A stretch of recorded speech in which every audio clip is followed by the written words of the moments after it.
You're about to listen to TADPOG. Tyler and Dave play old games. It's a comedy video game podcast. We would like to stress that the hosts are not experts and are really just very crass commentators. Seriously, this is an explicit podcast that happens to talk about video games sometimes. So please enjoy this pretty okay podcast with Tyler and Dave.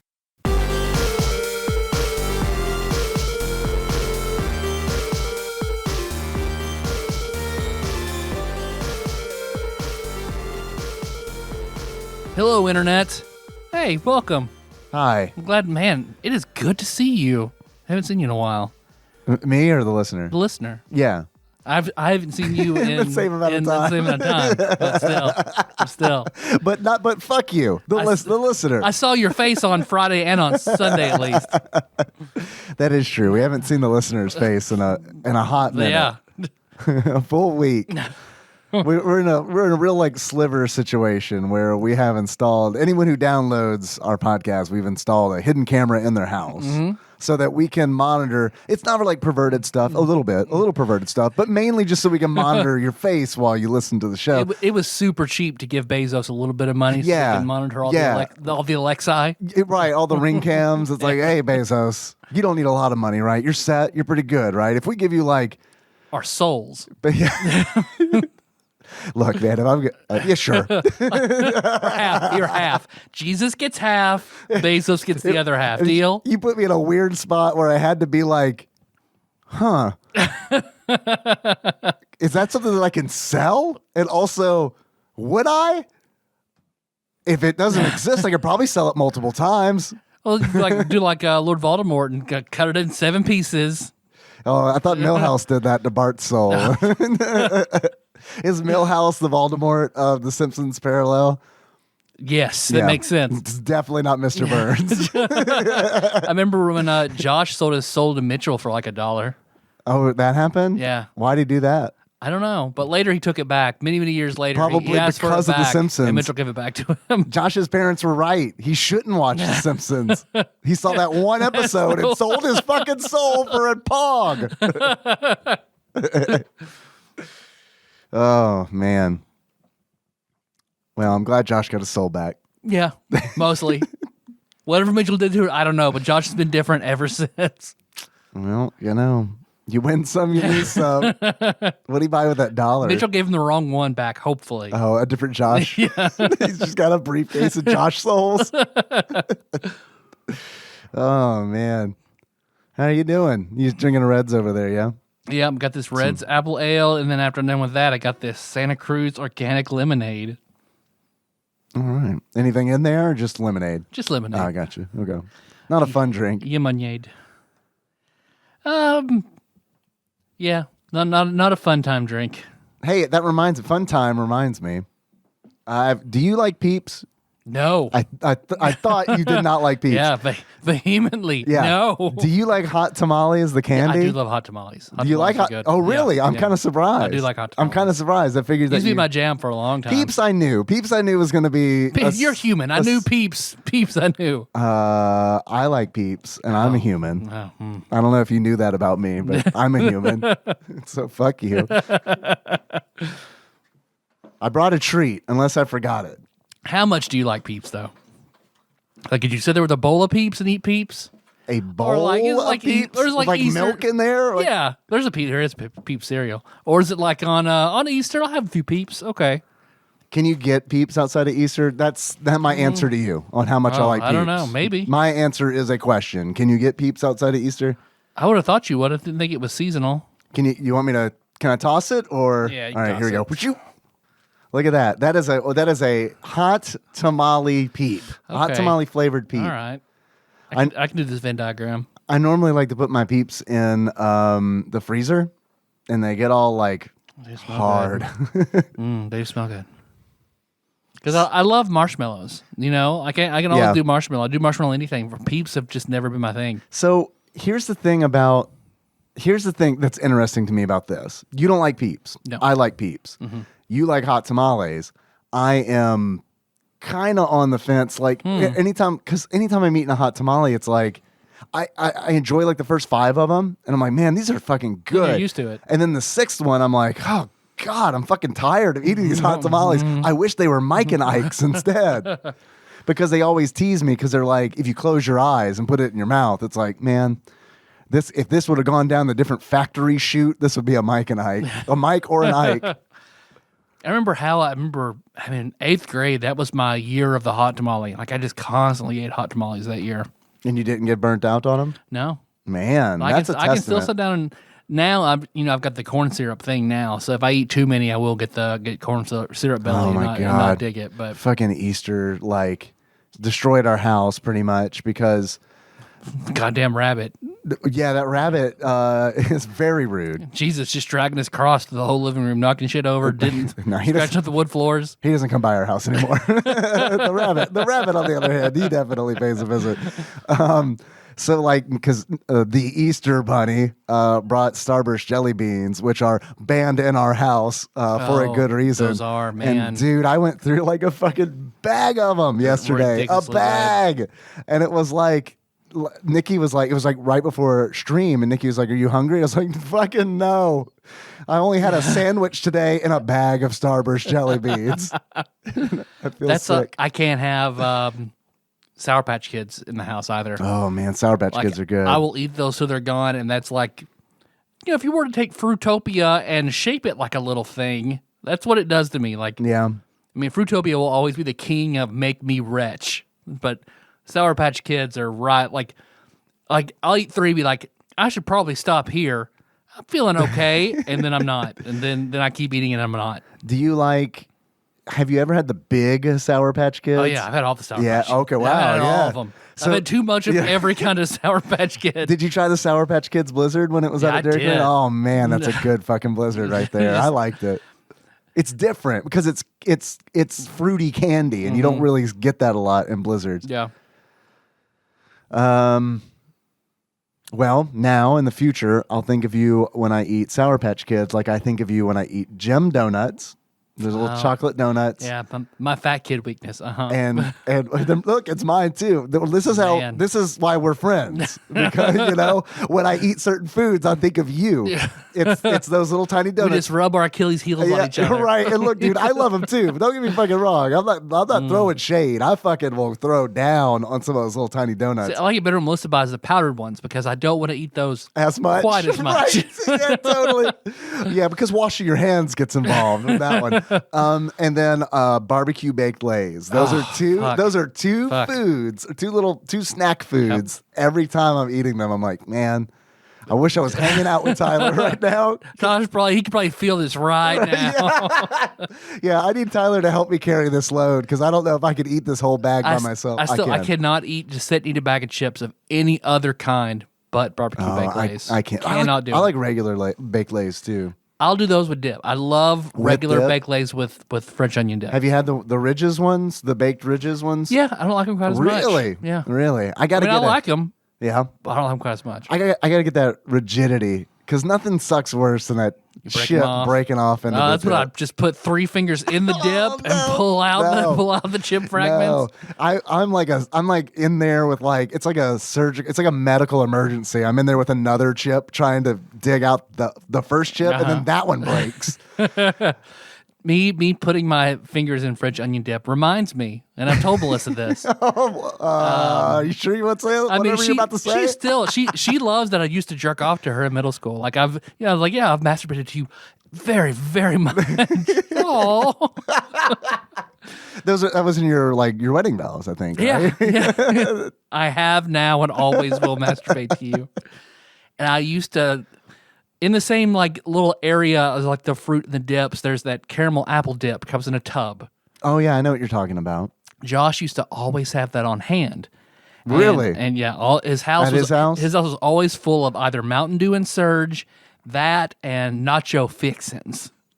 Fixins like Velveeta, salsa, sour cream, jalapeno, tortilla chips. Man. I could always go over to Josh's house at any time and drink 3 Surges and a plate of nachos, no matter what. We always had salsa in our house. Yeah. Salsa was chips and salsa was a Moore family staple. It's like we have chips and salsa on hand at all times. We have popcorn on hand at all times, and the sweetest tea that you can possibly imagine. It's worse for you than soda, but much cheaper. So That's fair. That's fair. we were all about value in our house. Diabetes per dollar. Man, DPD's pretty good. Yeah, no, Pretty man. good. DVD is pretty good. But I remember long before it, the first time I watched the 40-year-old Virgin, I laughed very hard when he was talking about feeling a boob like, yeah, it's like a bag of sand. Yeah.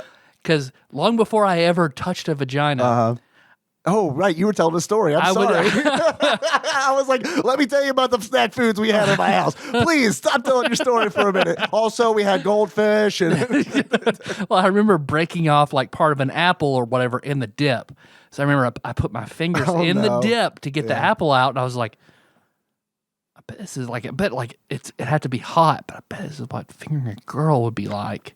So I would finger the caramel apple dip, pretending or practicing to finger Melissa. Should one day the event ever occur, I'll be ready for it. it paid off. She married you. I was fucking ready for it too. Yeah, it paid off. She married you. Must be for a reason. You were like Michael Jordan out there at 5 a.m. practicing basketball. Just like caramel, yeah. Yeah, Josh Small wakes up in the middle of the night and is in the living room just vigorously finger banging the shit out of this caramel apple dip. Tyler, did you lose your apple? Yeah. You ready to Can try? I take this home? You guys might want this. Can I borrow a few? Well, that reminds me of, I remember being in 5th grade, and I remember peeing in the restroom at school, and I remember midstream, I was like, I'm gonna shut the valve off. I'm gonna stop this stream, and I did, and I remember thinking, I bet this is what sex feels like. And I remember asking a kid in the bathroom, I was like, I'm pretty sure this is what sex feels like, right? A kid you knew? Yeah. And they were Or like, a stranger? the janitor. and the kid was like, Yep. yeah, I don't know, want to find out? And that's why I didn't like Scruffy 5th knows grade. what sex feels like. You ready to try the hot tamale I peep? am. Let's do it. All right. I like that peep texture. Oh, that's pretty good. I like that. It's so fluffy. That's the best peep I've ever had. Really? Low bar, but best peep I've ever had. Low bar. Definitely not the best peep I've had. I like a classic peep. I like a little yellow peep. In the freezer. It's got to be like... I think it might be the texture that really turns me off. The over sugariness. Like that wasn't See, too I sweet love because it had that. the cinnamon on it. So. Oh, I see.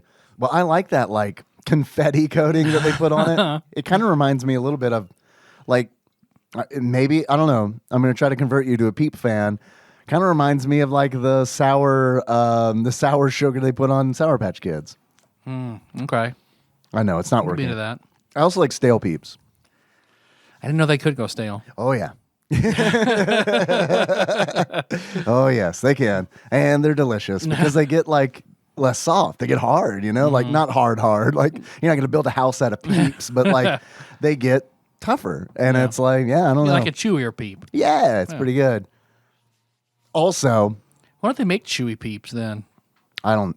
The technology is just not there. FDA won't approve it. They're like, you can't just make peeps and store them in a warehouse for 6 months and then sell them. But it's what one guy in Kentucky wants. Probably more than just chew, I bet. Yeah, They're an r/peeps. probably there probably is a subreddit for peeps. I never even thought about that. Have you seen the peep Pepsi? And they're gonna the Peepsy. Peepsy? Yeah, man. Yep. I'd love to get that and try it on our tasting, Oh, but I don't think it'll drop in time. Yeah, they're like coming out next year. There's like a sweepstakes you can enter to get them this year, and it's like I don't want them that bad. How hard are the sweepstakes is it to enter? Just enter your social security number, your date of birth, Okay. and you have a 1 in 100,000 chance. That's pretty good odds. I mean, I play Empires and Puzzles. I'm used to those odds, so that's fine. Oh man. Oh yeah. Also, the Easter Bunny brought us the gift of plastic grass.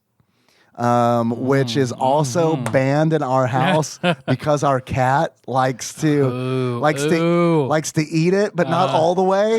He likes to then like walk around with grass, like half of the grass is in his stomach, half of it is just hanging out of his mouth. Yeah, and good old it'll be Burley. half in his stomach and half you have to pull it out of his asshole. Or out of it. I mean, I've had to like.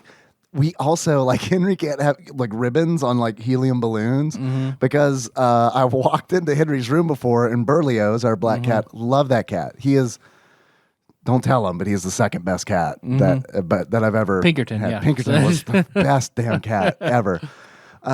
So I walk into Henry's room, open the door, and Berlioz is, like, got half of the ribbon tied to the balloon, like, down his throat. And it's like... His head is pointing up at the ceiling, and like I open the door and he like moves his head a little bit. He goes full Heather Harmon, just looking at you. Yeah, he freezes, and I got to go over there and like I'm starting a lawnmower, just pull the ribbon out of his.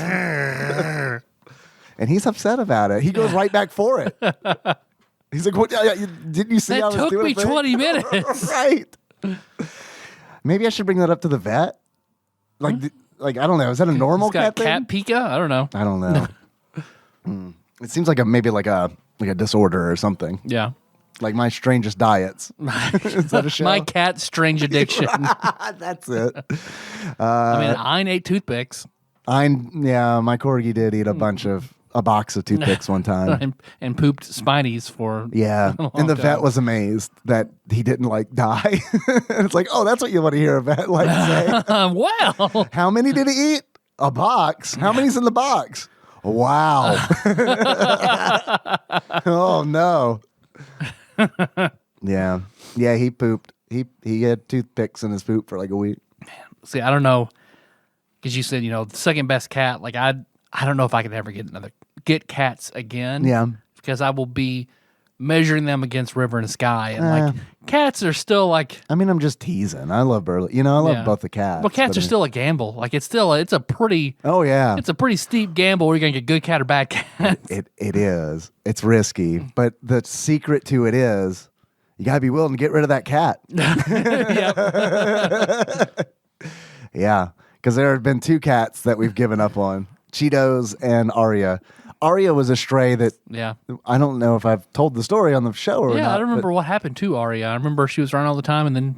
Yeah, I found Aria. She was laying on our walkway like in July one year, and it's like, oh my God. And she was like flat. It was like, oh fuck, there's a cat just decided to die on our walkway. So I went over and it's like, oh shit, she's alive. And so like got her some water and some food and like took her in, and she was real sweet. And then we're like, okay, I guess we have another cat. We have a third cat now. And she absolutely hated living inside. She hated living inside. And it's like, well, if you're going to live here, we want you to live inside so you don't like die. Yeah. Or bring in... You've already lost one eye. You should probably stay in here. Right, yeah, because I forgot to describe her. She's like tortoise shell, like one eye. And we also didn't want her to bring in like... Fleas and shit.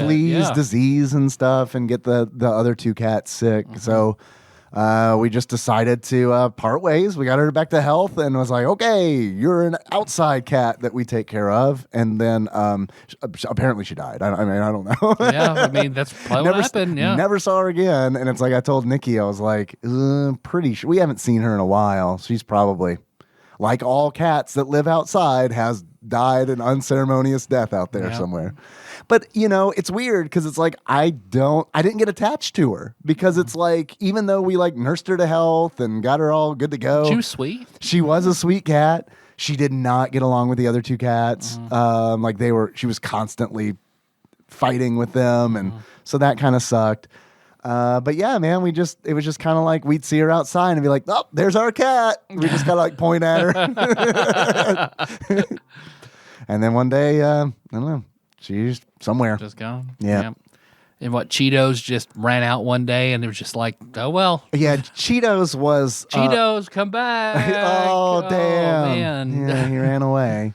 Cheetos was an example of why I needed to have a kid later in life because I think Cheetos ran away. We'll put that in quotation marks when I was like 23 years old is my guess. Because like Cheetos was the worst cat in existence. Yeah. He was this orange tabby, if you could imagine. Shame if somebody were to destroy your Venetian blinds. Right. And he would just pee everywhere. He would just pee constantly and it sucked. And yeah, he would tear everything up and like he wasn't affectionate at all. And then I remember one day I was in, this was when we lived in the apartment above the barbershop. I was playing GameCube. And he was at the front door just meowing, meowing, meowing, meowing, meowing. And I just opened the door. This is not a thing he regularly did. Yeah. I just opened the door and then whoop, he just ran out.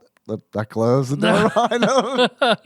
And I was like, Where he wants to be? Yeah. Who am I to tell? yeah. Who am I? I was like, I'm sure he'll come back. No, he never came back.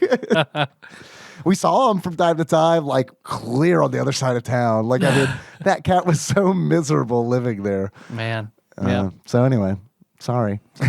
There's pussy out there. Yeah. Let me out. That was what it was all about. Yeah. Because we were like, Nikki and I were living together, both in college, not making a lot of money. And, Cheetos wasn't fixed and Cheetos wanted to do what boy cats do. Yep. So I just enabled that behavior. Because I had TJ, who was a wonderful cat, who once he hit puberty, he was gone. Short for Taco John. No, my cousin named him TJ for some reason. I just kept it whenever I got him. Super sweet cat. The way he played with Primer was wonderful, but then he's just gone. Man, I forgot about Primer. I met Primer once. I don't think I ever met TJ. Yeah. TJ was like back to the Dollar House. Oh, that's a while. minute, yeah. It's in the long ago. Long Yeah. ago. And I'm glad you met Primer, though. Yeah, I like Primer a lot. Primer was cool. Primer was old when I met Primer. Yeah. Primer was like a dog lich. Yeah. Yeah, I remember going over to your house, I think, one time before we went out to the cabin. And this was like a long time ago because I remember like you grabbing your mom's strawberry cake that she made, which is like a classic cabin dessert. And yeah, I remember, I think that's probably the first time I get to meet our mysterious guest that we have on the show from time to time. We met him and Primer for the first time. Did he offer to make you pimento cheese? No. That's usually his go-to. No, I think hungry? You want a per minute cheese? Per minute cheese? Nah, he was like, I think he was like doing shit, like he just happened to like come in the house and like to yell at you or something. And As he was prone to do when I was younger than 21 years old. If I yell at you, I mean, he didn't yell at you, but he definitely hassled you. Oh, yeah. Like, I remember thinking, man, Tyler ain't making this shit up. No. Like, my dad needed to age. Once my dad hit like 55, it was all good. Cruise control at 55. Yeah. All right. Well, speaking of cats eating ribbons on balloons, we're talking about a game called SOS today. Yep. So, did you hear that, Dave? I do hear that. It sounds like the retching of a feline, but like they enjoy it. It's not the kind where you're like, oh God, is something wrong with my cat? It's the kind where it's like, oh, I have to pull something out of my cat's mouth, like a spaghetti Play-Doh factory. I do hear that retching, which of course ushers in a segment that we like to call Dave Reads from Wikipedia. Okay, guys, SOS, 1993 video game. SOS, known in Japan as, I'm going to try my best, Septentrion.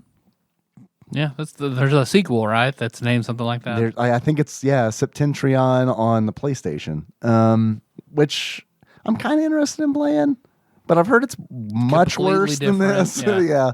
But anyway, SOS is a survival adventure video game developed by Human Entertainment, which of course we remember from Clock Tower. We did an episode on Clock Tower a long time ago. And it was published in 1994 by Vic Tokai for the Super NES. Here we go. A sequel to the game was later released in Japan for the PlayStation, known as Septentrion: Out of the Blue. And then that's pretty much a little short description on Wikipedia. I see that you're picking your ear with the pen. It's itchy. Oh, gosh. I'm going to take that pen away. I'm going to call your dad. I got keys.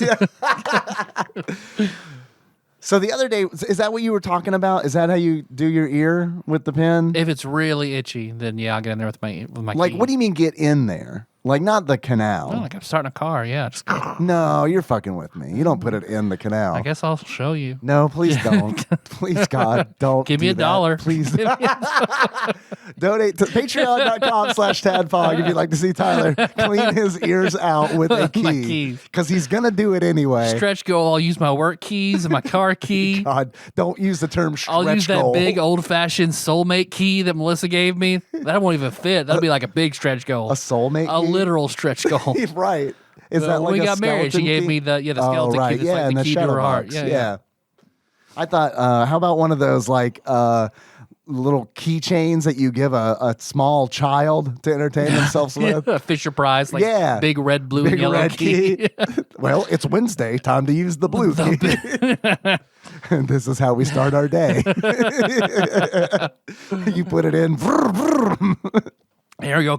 Push that in there real tight. Yeah. Oh, God. Ugh. Can't. I can't. Ugh. But this game, SOS. SOS, one terrible title. It's a really Terrible. bad title. Like, I feel like it's so bad, it was a big hindrance to it. I can tell you this, that based on the box art and the label on the cartridge, combined with the name, because the art is essentially like a ship at night in a storm. Yep. So you got that, which is all like painterly. It's not like comic book pop art style. It's like, it looks like, that's a painting of a ship. Pretty boring. Yeah. Yep. And then a title, SOS. Like that, just when you combine those things together, it screams a game that my great uncle would play. Yep. Yep. I would have seen this on the shelf and never looked twice Never. at it. No, never. Like, fucking call it, like, have a ship being, broken in half and call it the Wrath of Poseidon. Wrath of Poseidon. It'd do much Yeah. better. Now I'm second guessing myself on what the box art was, because in the game there is a cutscene where the ship definitely Yeah, splits. but I think it's sort of apart. like a big wave hitting the ship or something I like think that. I think that's right. Yeah, here we go. Yeah, it's a big wave. It doesn't, and there's lightning. Yeah, so but- you just, yeah. Yeah, it looks pretty boring. It does look super boring. The box art. Because it's roughly based on what, the Poseidon Adventures? The Poseidon Adventure, which is it's a movie based on a book. So once again, we're playing a game that's based on a movie that's based on a book, but they're doing it in a way where it's like, well, we want to take that story, but we don't want to like pay for the rights, so we're going to change a bunch of things. What do you think's a little differently here? Right here at Victo Kai. So they like. So that's why I like Wrath of Poseidon. So it's cool, relative enough, but no. SOS. Which there's another Super Nintendo game called SOS. So which looks totally different. Yep. And to me looks really dumb. But Yep. maybe but we'll see when the randomizer chooses it. Yep. That one's called SOS Sink or Swim. And I can tell you what really sucks about the fact that they have very, very similar names. I'm going to go ahead and say, because it's really no surprise to anybody who hung out on stream, I loved this game. Like, this game was so interesting to me that it's just like, oh my God. Like, it's like this game came out in 1994, and it's like it's doing shit in the game that like is way ahead of its time.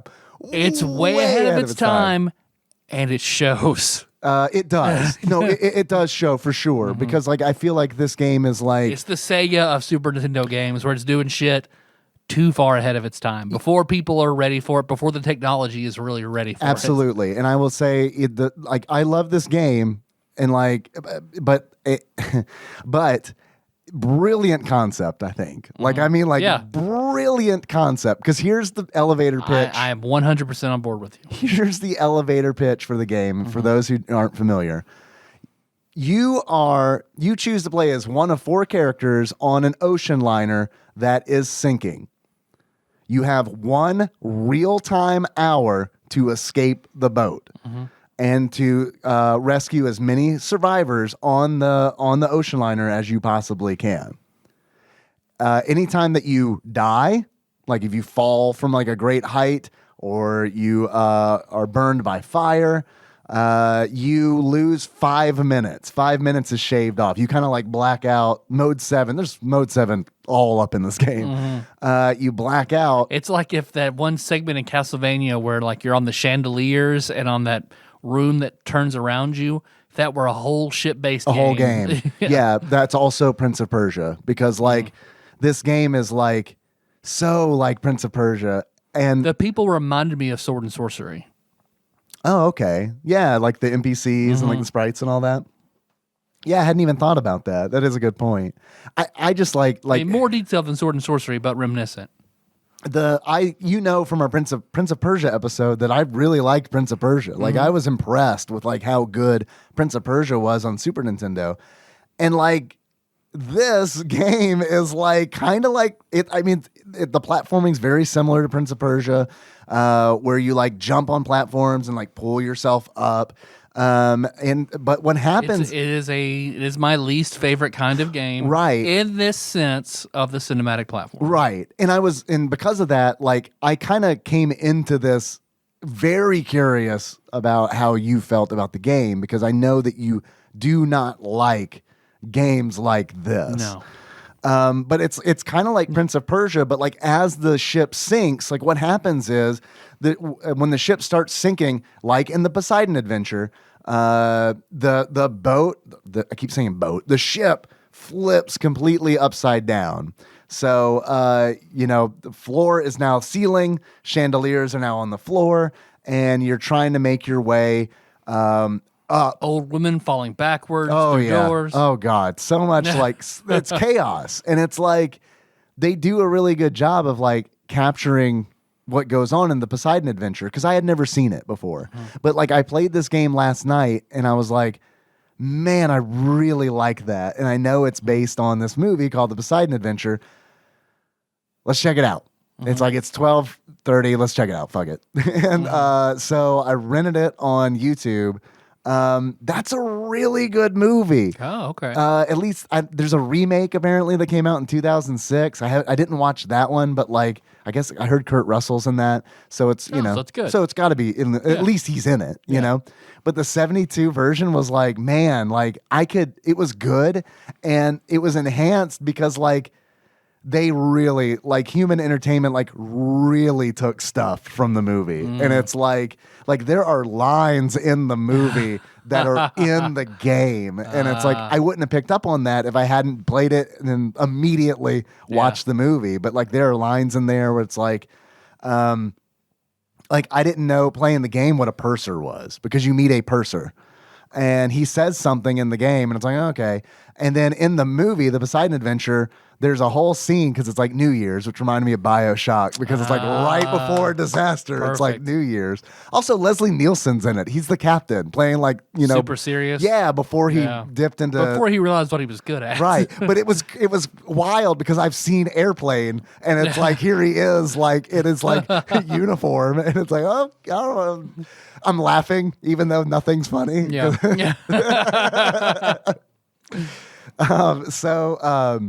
Yeah, I mean, and like the whole like, I mean, there like even the boat itself, like there are rooms in the boat, chambers in the boat that are ripped out of the movie. So it's damn. I honestly how they didn't get sued. Maybe it's because 1994. I don't know. By then the movie was 22 years old. Maybe Richard Dreyfuss didn't care that much. Probably. I don't know. But yeah, he was too busy feuding with Bill Murray. So, oh yeah, totally, absolutely, him and Chevy Chase, I guess. I feel like I started about 10 points and completed none of them in that. So I hope everybody enjoyed that. Because, like, man, the concept of this game, wonderful. Even the appearance of the game, I'm on board for its time. Cool. Watching you play the game, great, had a good time.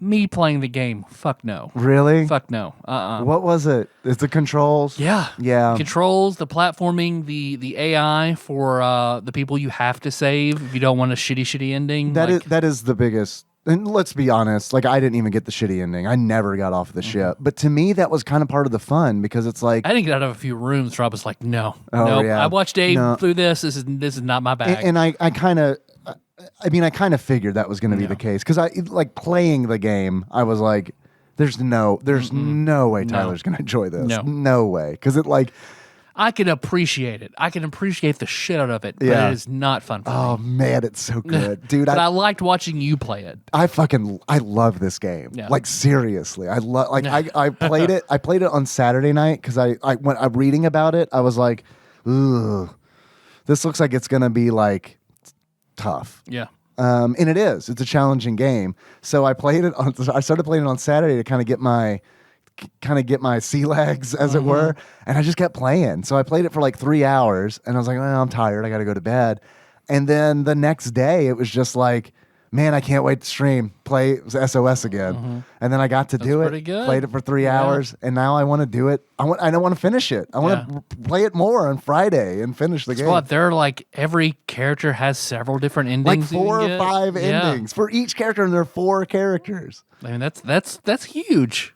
You've got this game, like somebody said on stream, I think what Zeus said, it's got so many endings. It's better than Chrono Trigger. It is, yeah, technically better than Chrono Trigger. Put that on the back of the box. Which I did just order. You know those monster posters of Final Fantasy and Castlevania? I bought the Chrono Trigger one yesterday. Oh, nice. She just released those. So, you talking about buying those posters? Which those are fantastic posters. Pixel Star 07 on Etsy. You talking about buying things reminded me of the first point that I started a long time ago on this wonderful professional podcast that we do. The reason that I hate that this game is named SOS and that there's another game named SOS is because I can pull it all back because I love this game. I really want to buy this game. Like I really like this is just this has been like up the list and it's like I really want to buy this game. It's a hard one. We'll get to that. Yeah. I got a whole segment. But there's no way it's not a rough boy. I got a whole segment going for you. But here's what sucks about it. You go to eBay and you're like SOS SNES and then like Sink or swim. all of the results are like, yep, sink or swim. And it's like, oh God, this is just gonna be who knows? I'm just gonna have to deal with this until I can finally. Can we get find SOS? It. We have SOS at home. Yeah, right. SOS at home. Yeah. Audio memes. Yeah, I love it, man. And we're bringing them back. God, but yeah, this is like it. It's been a long time. It has been a long time since we've played a randomly selected game where it has like clicked with me on like a primal level. And that like you're right, it definitely has its problems, but it takes Prince of Persia, which I already like, and I know we don't like escort missions, I know, but the escort missions remind me so much of Dead Rising on the 360, which is another game that I love. Yeah, you love. I watched you mow down zombies for hours to unlock the Arthur shorts on Dead Rising. So it like marries those. It marries those two things together, kinda. And you throw that mode 7, that angle to it because it's like the ship is constantly moving, and when it moves, the whole screen will shift. It'll like rotate either clockwise or counterclockwise, 45 degrees at a time. And then the ship breaks apart and then water starts flooding up. So now you're like not only racing the clock, but you also need to not drown because you can definitely drown in this game. So somebody mentioned it, and then I love it. The more I think about it, I should do for the Patreon do a one-shot Call of Cthulhu SOS to where you're on a ship across the Atlantic, you cross the Point Meridian, and this shit happens. So then you're trying to get out, get off, and you're dealing with all the Call of Cthulhu and people on the ship who are cultists. I love that. But after watching the Poseidon Adventure, I don't even know that it needs to be a like Cthulhu myth. Like I feel like this could be like a gripping fucking drama. Just an adventure on its own. Yeah, I mean, because it is like. We've seen Titanic. We know what happens. Right. And hey, interesting to note, this game came out 2 years before Titanic. So it's like, it's easy to like see this game and be like, well, they were cashing in on the huge success of Titanic, the Titanic success of Titanic. But like, James Cameron was cashing out on this. That's right. Which was cashing out on the Poseidon Adventure. Right. Which was cashing out on the book. Which was cashing out on Greek mythology's Poseidon. Yeah, the Odyssey. There you go. Oh man, so like you can play as, you mentioned like the different endings. So like there are 4 to 5 different endings for each character. There are 4 characters. You can play as Caprice. I think he's a counselor. Caprice, and like supposed to be a priest, but instead of America, no nothing religious. Right. No, he's a counselor. No, he's a good friend. Which makes sense because Richard Dreyfuss played a reverend in the Poseidon Adventure. So, each of these characters has their own like storyline. Like Caprice, his whole deal is he's on the ship with his sister, and his sister can't really take care of herself. And every character before the disaster happens, every character gets this like little vignette of like pre-catastrophe where you kind of get a little bit of their backstory. The whole game is very like theatrical. When you're playing the game, it's not in a 4:3 aspect ratio. It's it's widescreen. So it's like when the game starts, movie credits essentially, like it says a film by and then a Japanese name. I'm sorry, I didn't memorize the Japanese name, but they're really presenting this is like a cinematic experience, which ties into that cinematic platforming. But like, yeah, Caprice has this sister, and she can't take care of herself, and he's like essentially sick of it, and like he's griping about it. And then disaster strikes, and it's like, oh shit, I have to go save my sister. And like, so like one of his endings revolves around rescuing her. And then that will get you a better ending than if you just escape by yourself, which apparently if you escape by yourself, you're just chastised by the rescuers. Yep. They're like, couldn't you rescue anybody? Seriously, Billy Zane, come on. So like, yeah, the more survivors you pick up, the better your ending is. And then you can also play as Luke, who's a sailor, and like his little intro, like it's awesome because all of their intros like tell a different story, but they kind of connect with one another. Because Luke is a sailor, he is the guy who's responsible for handling the radio. Like he, they're in the whole ship capsizes because they're in a storm. And so like Luke's story is like he goes up to talk to the captain to be like, we got to send out an SOS. And the captain's like, yeah, you're right. It's our responsibility to do that. And then you've got the owner of the ship who's like, no, I own this ship. You do what I say. And we're going through. We're pressing on. We have a schedule to meet, which is also from the Poseidon Adventure. Like that is Leslie Nielsen's plot point, essentially. Yeah. The owner telling him, well, look, I got 3 other guys who can fucking captain this ship. If you don't do what I say, you're out. So Luke's job is to send out this SOS, and then he goes down to send it out, and then it's too late. And because of that, like you kind of see why this situation is as bad as it is. It's really neat how they handle it. I feel like stuff. after you playing this game, I can sell you even more on 9 hours, 9 persons, 9 doors, since that game is you're in a ship that has been wrecked, pulled up and restored, and then fucking Riddlerize all the rooms in it. That's kind of where you lose me, honestly, because like this game definitely. But you're still trying to get off the boat and save as many people as you can. I do want to play 999, but there are a few things about it that are turnoffs to me. I don't really like that kind of gameplay. And also, I'm on board really until like we get to the Riddlerize, like you know what I mean? Like, because like for all things considered, like earlier I was like, yeah, this is kind of like a great uncle game. It still kind of is, because it is very like, it's outlandish, but it's also like set in reality very much, you know, like it's 1920s kind of deal. And it's like, yeah, I mean, the fucking Titanic happened. Like this shit has happened. So it's like, that's part of it.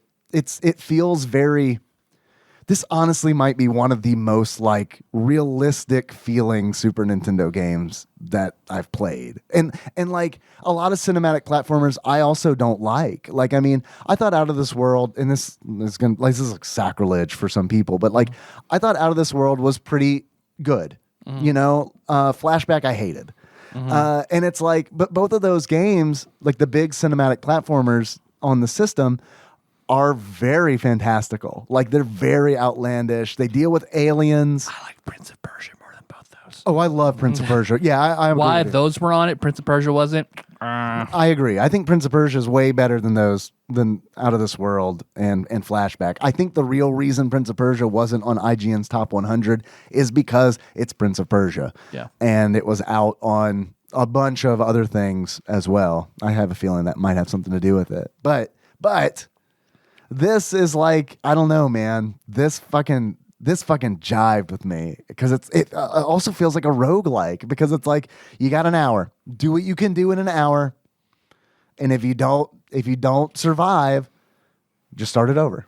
You just start over and you got another fresh hour to give it another go. Yeah. And like all the characters, there's also there's Redwin, who is a lawyer, and it's like his whole story is like he's a gambling addict, and he's on the ship with his children, and like he gets separated from his family. And then there's also a medical doctor who, amazingly enough, I never played as. So I honestly don't know his story, but like I'm excited to like to play his story and see his intro and see how it ties in, because it's like Luke the sailor, the guy who is running the radio with him is an NPC you run into later with other characters. Oh. And they stay really consistent with like the names of people and stuff too. So that's really neat. It does a lot wrong though. It's not perfect. It's too ambitious for the time. It is, and it needs PS1 probably would have been the era to bring this on. The earliest you could have brought something like this in. I don't know. I think they could have done it on the Super Nintendo, just if they would have fixed a few things. Like I don't know. I don't know enough about coding, but like if they could get the AI of the NPCs that you escort down, then man, this would be a fucking blast. Like, because the AI is really bad. Very bad. Yeah, it's very bad. You call like survivors by pressing L and R, and it's kind of like you set an arrow down where it's like, you come here.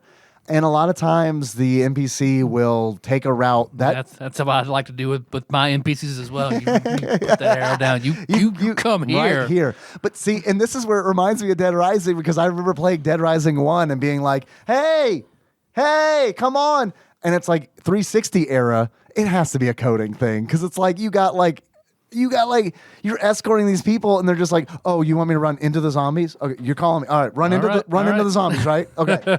They do that in SOS as well, where it's like, hey, come here, and they're like, jump down this shaft. Okay. I remember trying, after you give Dead Rising all of the praise and watching you play it and said you're good at it. It was like, okay, this looks pretty fun. I got it, and I sat down and I tried it. It was like, I want to try to save as many people as I can. I probably can't save everybody, but I'm gonna use a guide from the get-go. Yeah, because I can't see myself playing through it a lot. I don't know that it.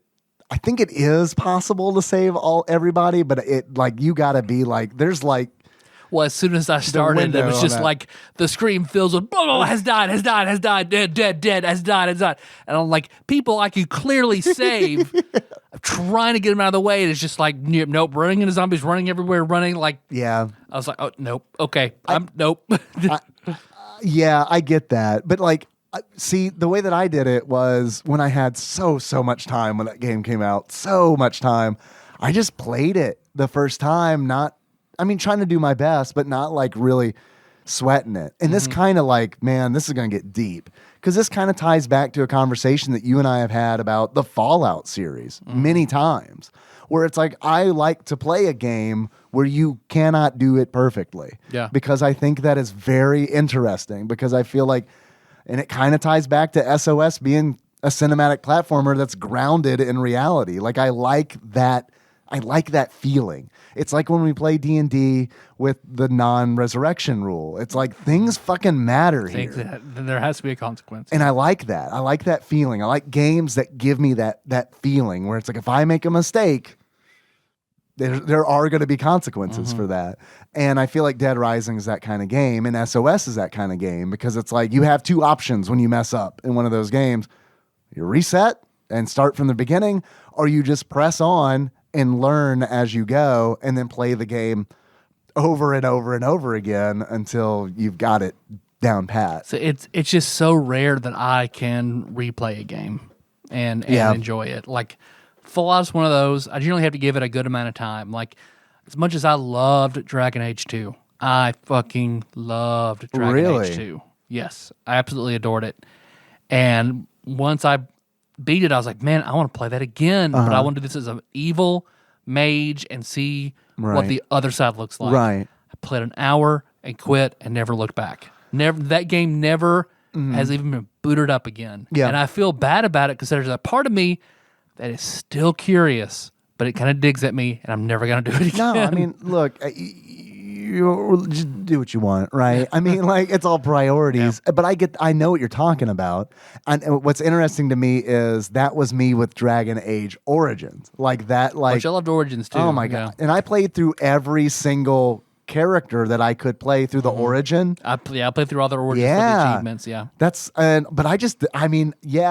are achievements, but I just thought it was like good writing too, you know? Like, that was such a good game. Like, what if I'm a dick? What if I just keep saying no? Oh, conscripted. Okay. Right. Well, now I know. Now right. I know. Yeah. Right. I mean, yeah, there's definitely railroading in it because it's a video game. I am looking forward to the day where you can play an RPG that has like AI DM essentially. You know what I mean? Where it's like it's truly an open world. There's one segment in Suikoden 2 to where they'd be like, "All right, let's go do this." And you'd be like, "No, what? You're done?" They roll credits. Yeah. What are you gonna do? Go to a cabin and live with my sister. I'm done with all this. Are you sure? Yep. Bro, yeah, roll credits. It shows the hero and his sister in a cabin. It just says Finn. That's it. Is that how they speedrun it? Like, that has to be a speedrun category. Probably, yeah. That has to be. Speedrun to retirement. Yeah, cabin percent. Oh, man. But yeah, like, there are, we got here because we were talking about the AI in the game.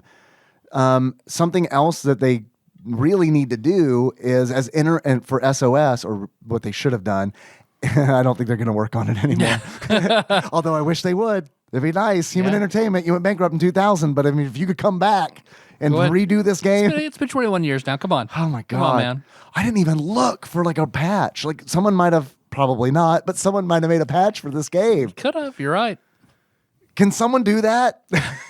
I'll pay you. I will. $10. We'll talk about it. DM me. We'll talk about it. Put it on a payment plan. Look, a lot of people make those patches for free. So if they make $10, and that's I can do better than 10. I'll do better for 10. But like, another thing that I wish it had was, as good as those little intros, those vignettes, those opening stories are, the dialogue in the game's really bad. They really needed to they really needed to give it another translation, or get Ted Woosley on that shit or something. Cause it's like, a lot of them are like dramatic situations that fall flat because the writing, the translation's not good. And they're dramatic situations where it's like, I mean, you'll run across a survivor and her husband is dead, and you have to convince her, no, you got to come with me. He's dead, which is also a thing that happens in the Poseidon Adventures, except it's a brother, not a husband. Yeah. And it's like, you got to convince this woman to come with you. But I mean, the conversation is so like disjointed and not translated well that it breaks that But he immersion. is dead. I want to be dead now. Right. Right. And it's like, it scrolls. He cannot become not dead. Come with me. It's right. Okay. It's so yes. It's like Oregon Trail language. Jump in this hole. Okay. Right. But like there is Your husband said we could hook up beyond the grave. They don't say that. That's implied though. But like there is also, it'd be nice if, because here's how the dialogue works. There is one button to control dialogue, and your option is use that button or do not use that button. And that becomes very important very late in the game when you have survivors and you're entering the boiler room. There is a crew member outside who's like, no, it's dangerous in there. Don't go that way. It's dangerous in there. I can't let you go. If you continue the conversation with the man who is talking to you, telling you can't go, you don't go in. You don't go in. What you have to do is not press the button. You have to ignore him, which is so fucking stupid. Yeah, you need a yes or no. Like, Yep. What are you doing? You're dumb. so close to building the perfect game. What are you doing? Yep. So they really needed to work. Like this game would be so much better if it had like a true, like, even if it's like Final Fantasy IV style dialogue where it's like, yes, no, just give me something like to interact with, as opposed to just pressing a single button. Cause you got an hour. So I'm constantly just like, why? Fallout 4, yes, no, persuade, quit. Right. Shoot. Fallout, Paragon Renegade. Oh, but that's also another thing. It's like, there's no combat in this game. None. And which is interesting. That's an interesting choice, because like even in Prince of Persia, there's sword fighting. There's nothing. There's no punching, kicking, shooting, stabbing in this game. It's all platforming, or trying to navigate through a very difficult conversation. I'm so sorry that I've dominated this. No, of course you would. You like this way more than I did. I'm so sorry, but like this game is like we're doing this episode like we did this game. I'm in spectator mode and you're doing it all. This game is so, despite its flaws, man, it's like I feel like it's one of those games where it's like if you recognize those flaws and decide to deal with those flaws, which I know sounds stupid. It sounds like an abusive relationship, but like but the flaws aren't. No, it loves me. When it's just me playing the game, it's different. It's different. You don't get it. You don't hear what it says to me when you're not around. Sure, when I'm around, it says that I suck at video games, but when it's just me and it, it's like, no, you're okay. It's totally different. You're not the worst. But I honestly, like, besides those flaws, and I do not think that those are glaring flaws. If you are concerned about getting a perfect game, then yes, the AI is a deal breaker, because it's not going to happen. Try to stop trying to make the perfect game happen. It's not going to happen. And even like, okay, so when I was playing, I had some NPCs die spectacularly. And truly those were on me, because like I was telling two of them were on me. Most of them were on me, because I was telling them I'm wanting them to hurry up, so I'm having them try to perform really like dangerous platforming with like horrible consequences. Like there's one situation where the boat has turned like essentially 90 degrees, so that all like the hallways are now vertical shafts. And I'm trying to call this lady over whose husband just died. And I'm like, come on, it's fine. And she jumps. She lands on a door. The door opens, and then she falls down a hallway and dies. And then meanwhile, that door looks very sturdy. I'm sure it's locked. Well, usually they don't. There's a button in this game to open doors. So I figured it's going to be safe. No, it was not. It was not safe at all. And then there was another time, which was not my fault, but is like, I mean, it really, truly it was, because you kind of get a warning that the boat's going to shift because it starts to rumble. And it's like rule number 2, when boat rumbles, find a place where you're not going to be thrown down a shaft if it decides to rotate a certain direction. And instead of heeding that warning, I was like halfway through like platforming with an old lady. I was like, well, fuck it. Let's just go. That was a mistake because the boat rotated and she just goes, ah! It falls like from the top of where we were climbing down through another door and then just disappears into nothing. And she says on her way down, what did I do to deserve this? Did you ever figure out? Because I remember you were getting, it was almost like a David Cross answer a telephone moment where you're running in this room and it's like, I thought I just called you, someone kept saying, Richard got stuck in a door. Oh, okay. So there are two different stories here. Okay. I know.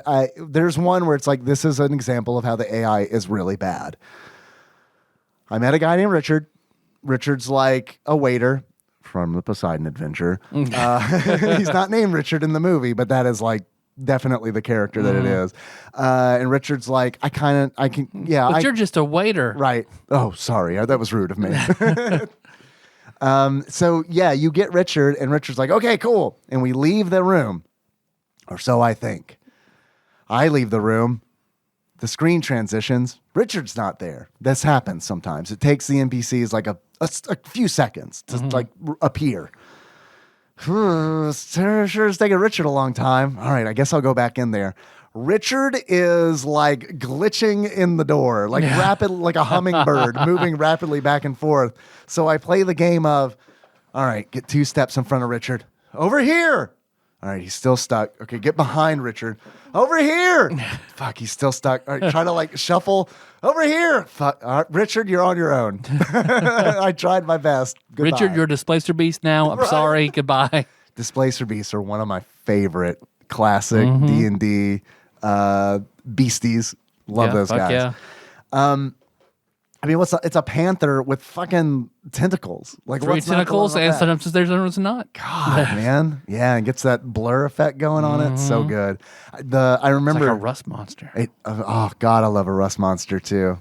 Classic Capcom beat 'em up D&D beasts I really like. I love seeing the very first game we ever did, like Ramon terrifying the shit out of Josh over rust monsters. Oh, yeah. So then from then on, he was just like building everything around not getting shit eaten by a rust monster.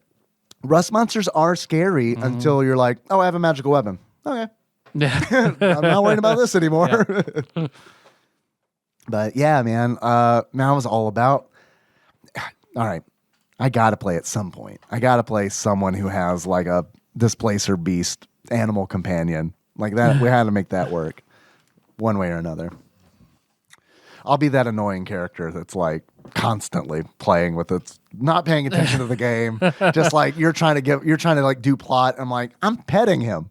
No. Can I go? I need to find out some food. Can I go find out some food? Like he only likes this one kind of fish. Where can I find this one kind of fish? I'm gonna make an investigation. Right, I'm gonna make a lore check to see what he likes to eat. Okay, you're not trying to do anything, are you? You're not trying to like steer the story anyway or anything, are you? Can I go? Okay, that's like a bardic knowledge thing. I need to go find a bard and pay the bard to see if the bard knows. Yeah, it's a thing. Let me go see where the best bards are. It's a thing you shouldn't do, but I really want to do. Oh man, there was a game I was playing in where I was playing with the Torch Gang, the group, the fantastic group that I play with online. We started playing Torchbearer. We were playing this other game where I was playing a gnome who was like super positive, like probably the most positive character that I've ever played, and it was a lot of fun because it was like a super dark setting. And it was like I just kind of decided, I was like, I just kind of want to play comic relief who was like, if he's helpful sometimes, great. But I like to play creative characters where it's like, how are we going to solve this problem? Well, I have an illusion spell that allows me to make a cacophony of cat meowing. So we're going to use that. Let's set a trap. What was it at Dragon Con? We were playing in a game. We were playing a D&D 5e like league. and Oh, I know. we're running from somebody, and you like, all right, I'm gonna do ghost sound to do a bell off in the distance, and the DM was like, Yeah, he did not like that. do you not have fireball prepared? Right. And it was at that moment I was like, I don't think League play is for me. Right. Yep. Me Yeah. either, because I love that shit too. Well, like, and I kind of get like from the DM standpoint, you're like, shit, you probably have that stress of like following the rules to a letter. And you have 3 hours to try to finish a game. 3 hours to do it. And now you got a guy you don't know with a character you don't know saying, I'd like to use ghost sound to distract that guy. I don't what are the rules for that? He's got to make a DC 10 check to know if it's a real bell. He's going to do that. I'll make the bell anyway. Yeah, it was a bad experience there. League play's not I don't for like me. League play either. Unless I'm going to do something very straightforward where it's like, I am a human fighter. These are my things. And I'm going to go roll some dice. Well, that's what the very first League game I ever did. He's like, okay, make characters second level. Here's your stats. Go. Make one character. Give it to him. Oh, no. Cavaliers aren't allowed. Okay. So I go back, make another one, and I make a horse. If only there were a cavalier here. It was something. It was something equally as not offensive. Then he was just like, oh yeah, that's not allowed either. Goblin rogue. Okay, perfect. You could just say what you want, man. Yeah. Instead of complicating everything. Like, Yeah. oh, it's not allowed. Like, tell me what you want. You clearly you have something in mind, so just tell me. There are elements to League play that I really like. And that one year at Dragon Con, I got real hard into it. I liked it, but at the same time, what I like about it is you can take a character. What was fun to me was I'm going to make a level 1 character, do League play a bunch at Dragon Con, see if that character survives, and see what level that character is at the end of Dragon Con. Like, that was kind of like a fun, like, this is a experiment kind of thing. That was fun, but I feel like if I didn't have that meta, that overarching meta, that it would have just been not nearly as fun. Like, it wouldn't be a thing that I'd want to do week to week to week.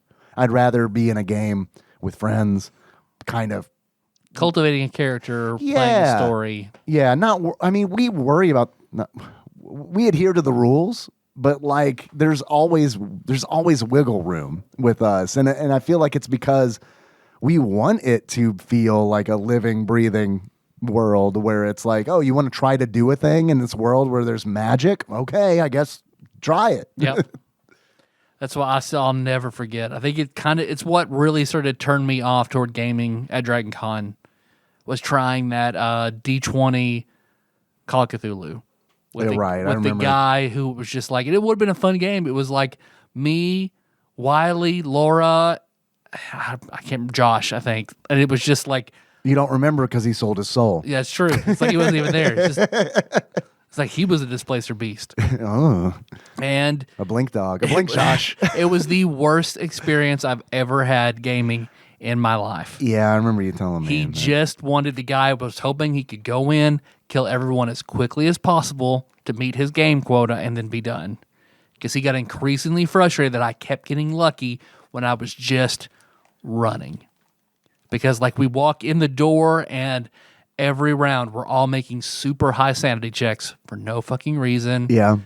And like, so my character, I just start running. He kills everybody else. I just start running. And I keep making these checks, and he's getting so fucking pissed because he's having to draw another room, put the tokens down. I just run by and run by and run by and run by. And he's throwing shit at me, and it's like the dice are like, you know what? We understand, Tyler. Fuck this guy. Until eventually I Shawshank my way out of like this butchery, like this butcher place where a pig man is trying to grab me. Then once I make it out, he's like, okay, fine, you get away. That's it. All right, bye. Like, how long into the session was that? 20 minutes. Awful. Yeah. You know how I feel about Call of Cthulhu has to be running the Chaosium system. Yep. Like D20 is all about combat. Like, why are you gonna make a Call of Cthulhu? Why are you gonna shoehorn Call of Cthulhu into a system that's all about combat? You're not supposed to fight these things. You're supposed to do exactly what you did. Run. Yep.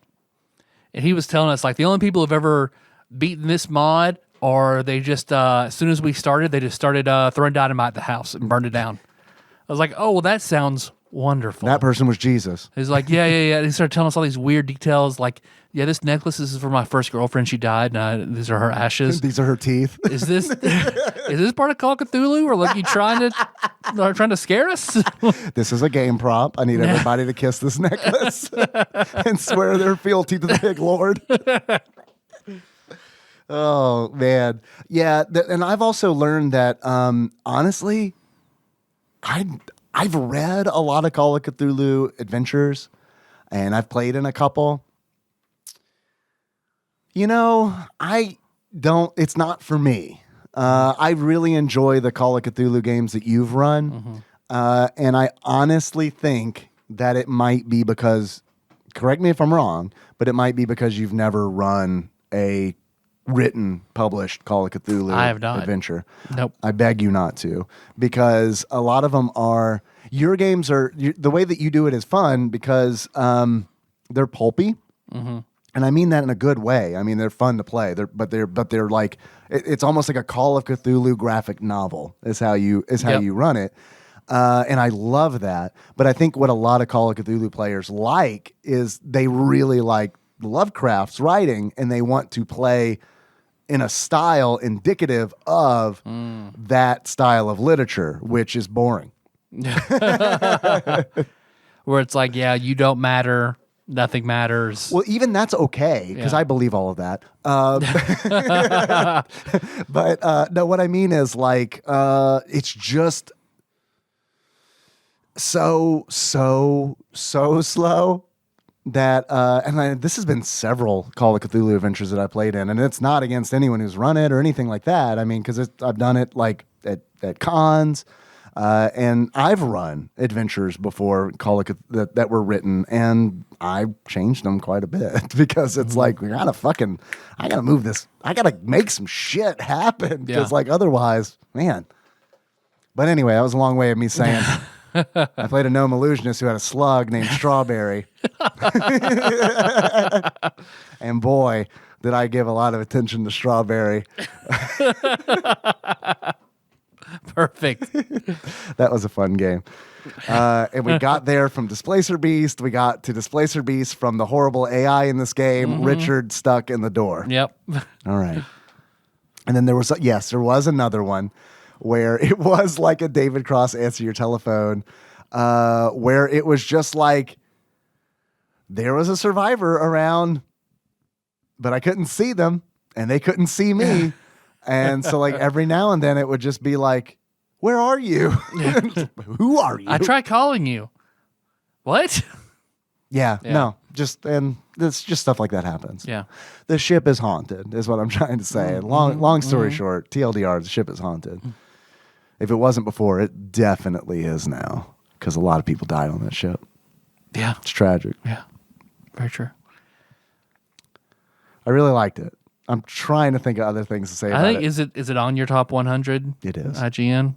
Oh, yeah. Like if I were in several more years when we sit down and make TADPOG's top 100. Top 100 or a complete Super Nintendo ranking. You got to get those bottom 100 too. That is, well, how about we do a top 100, bottom 100? Bottom 100? Okay. Because there are some of these games I'm just not going to remember. And like the middle, the mediocrity.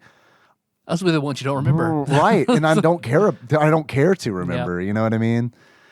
Yes, I would absolutely put this in my personal top 100 Super Nintendo games, because it's such a good concept, and I'm more likely to be sold on a good concept than I am gameplay. And I think the platforming is, That's why you were roommates with Brandon. It sounds pretty good to be roommates with Brandon.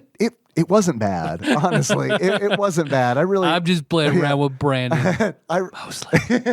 I really enjoyed, like, Brandon was the most fun roommate that I've ever had in my life. That includes Nikki. And we have sex. It does include Nikki, and we have had sex. I mean, sex is fun. Sex is good, but if you live with But Brandon, if you live with Brandon, yeah, sex is great, but you haven't lived until you've watched Dirty Work with Brandon 4 times in one day. Oh, Jesus. Yeah. Would you put this in TADPOG's top 100 Super Nintendo games? SOS? I'd say, I mean, I'm with you in like the proof of concept is wonderful. It's got those glaring flaws, so I would say it's close. It's close. I don't know for certain.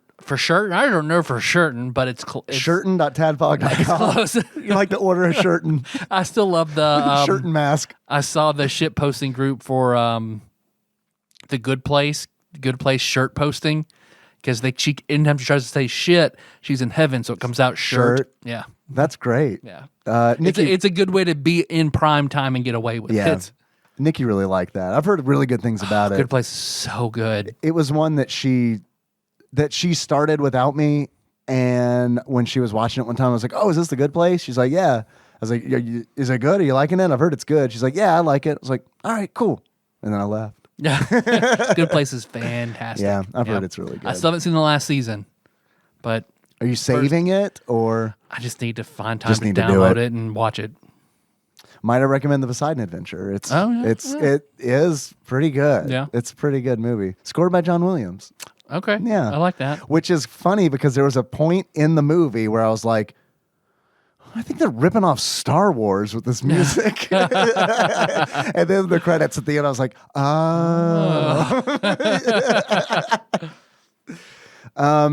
There are, and speaking of music, there are like 3 tracks in this game, but I think they're really good. I think the music in this game is really, really good.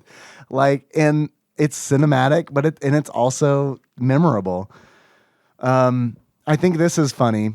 This is just a side note because when this game was released in Japan, they made some changes to this game when it came to North America, as Nintendo of America tended to do, especially in the 90s. Intended to do. Man, I fucking God damn it, I love you so much.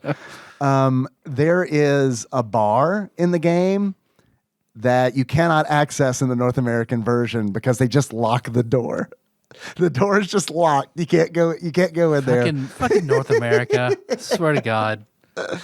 And also, this is my favorite bit of trivia about the differences between the Japanese version and the North American version.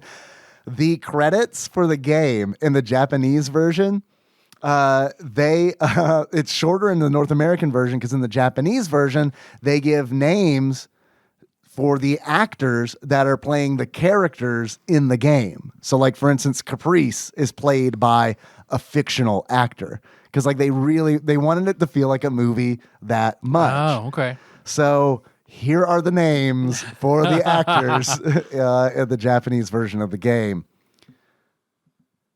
Kine Kastner. Oh, like Kevin Costner. Like Kevin Costner. Yeah. Chuck Norris. Perfect. William Dahoe. Please tell me there's a Bobson Dugnut. Oh God, I wish. It's the best. That's the best name, man. The Legend of Bobson Dognut. Wouldn't it be great if like it's just you could track that name in multiple translations? All the Japanese, it's right. The most American name we know. If you beat Kefka in Final Fantasy VI with General Leo in your party, you unlock Bobson Dognut as an unplayable character. No, you unlock him as an unplayable character. He's Shadow's dad. An interceptor. If you go in the back of the Magitech facility, he's in a glass container. That's it. He's an Esper. Man, I've watched. There is this Final Fantasy VI randomizer that I've seen on YouTube. That's Worlds Collide? I don't know if that's it or not. Because I've been playing Worlds Collide. I'm curious if that's what it is. But anyway, sorry. Because the one I watch, like Ryu Shorts or something like that, I've watched 8 hours of it so far. You should just play it, maybe. It looks really good. Like if it's Worlds Collide, if I ever stream something again, like I want to do that. Yeah, or one of those randomizers. Yeah. I think From what the one that I watched him do, I was like, man, that looks really good, really, really good. Do you remember what the goals were? Each character you get has different goals, and you start out with like 2 characters. Yes. Okay. And then you can fly. Your airship is immediately available, and you can do World of Balance, World of Ruin, floating continent, and then you have to go, find various bosses and certain spawn points for certain characters that you recruit. And other events you can't start until you've unlocked that character. It sounds like Worlds Collide. Do you know if you need to get a certain number of espers? You have to get and recruit a certain number 7 of characters. characters and 10 espers, and I think that's Worlds Collide. Okay. Yeah, and I've been playing that. What's been really fun is like I'll generate the seeds for that, and then load them up on the EverDrive and play them on the Super Nintendo, like on a CRT. Shit, that's nice. But here's the downside: I don't know what I'm doing. And it's like I was like when I started playing it, I was like, okay, so I need to recruit characters. I'm gonna go to the Velt because it's like I don't know where anybody else is. Yeah, because I don't know what part of the game this is. Yeah, so it's like true. where do you I just go? Have to like go everywhere and find out because I know like someone is in Figaro Castle in Edgar's Throne. See, I went there because I was like I started as I got Edgar and Terra as my 2 starters. They evolve into later as you play. That's a joke. As I was saying it, I realized that might seem plausible. I went to Figaro Castle because I was like, shit, man, I got Edgar with no tools, so I need to buy an auto crossbow at the very least. Did he have tools? That's his skill. He did. Oh, Did the vendor have tools? Nope. All randomized. Because those are all randomized. Yep. So I mean, so are their skills because normally, like when I was watching, every time he started off, like Locke had runic when he started off. One time he started off with Edgar, and Edgar had Bannon's health. Oh wow! Apparently, you can get shock. You can get General Leo shock too, as randomly in there. So that's pretty awesome. Yeah. I had no idea what to do. Like, and granted, I only played like 2 hours, but like when I went to the Velt, I was like, I know where to find Gal. It's the Velt. So I've happened to randomly. Oh, the reason. Okay, so the real reason I decided to go to the Velt is because when I went to the Figaro Castle vendor looking for tools, he had dried meat. So I was like, okay, perfect, dried meat. All right, I'm going to the Velt. So I go to the Velt. The only thing I had fought nothing yet in the game because they start you out with Moogle charms. Yep. The seeds I did was like beginner level. So they gave me Moogle charms so there'd be no random encounters. I just kept them on until I got to the Velt, took them off, and then I guess because I had fought nothing in the game yet, Lobo. Like I'm just fighting Lobos. And then all of a sudden, one encounter, a ghost appears from the Phantom Train. Yep. Doing like Gal's spinny thing. And I was like, I guess I give this meat.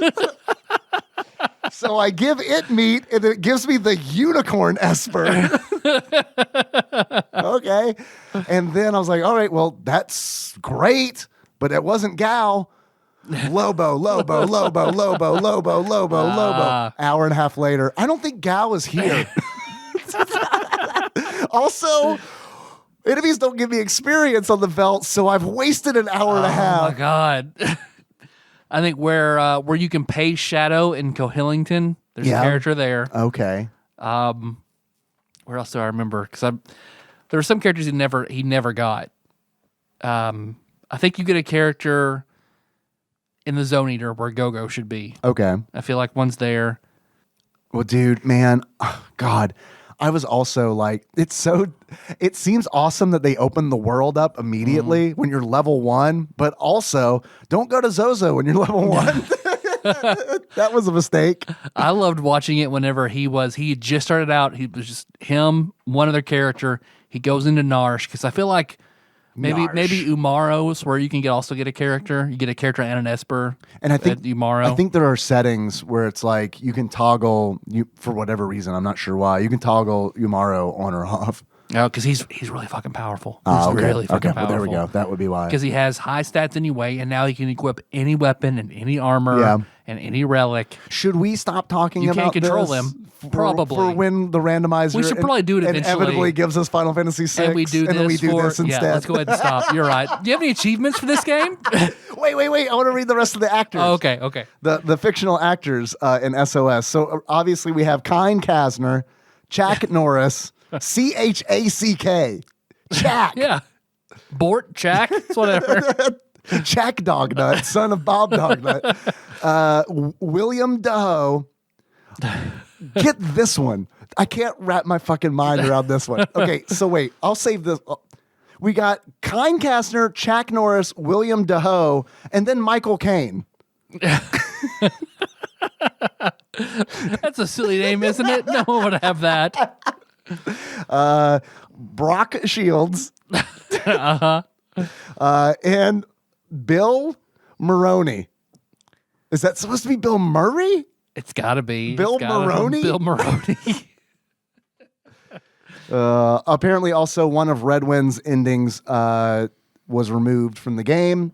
Maybe because I based on the North American version I played, Booty Doo Kenner? Booty Doo Kenner, I assumed that Redwind was an alcoholic, but I guess it's never explicitly said. I'm willing to bet you that one of his endings involved alcohol of some sort, would be my guess. Yeah, you're probably right. He goes there, and that's just how he dies. Yeah, maybe. But yeah, I do. I have some achievements. I don't know why I defiantly threw down my I'm done with this. device that I read achievements off of. I have some achievements that came in from Twitch chat. Thank you very much. There are a bunch of them. The first one I've got is entitled Symphony of the Night. In order to unlock Symphony of the Night, risk your life and find that woman's violin. That came in from Damien. There's a little backstory to this. One of the characters in the game you find in the church, one of the NPCs, is distraught because Greyfjord has been taken from him. And I think it was a him. Maybe it was a her. I don't know. You try to get information like Greyfjord. Is this your lover? Is this your D&D character sheet? Right. Greyfjord the half man? Yeah. My Dark Sun character, Greyfjord, the Thrycreen barbarian. You must rescue him. His stats were so good. I rolled all 18s. I rolled them, Luke. I rolled them. Well, surely you remember the rest. I don't. I just remember. I don't know.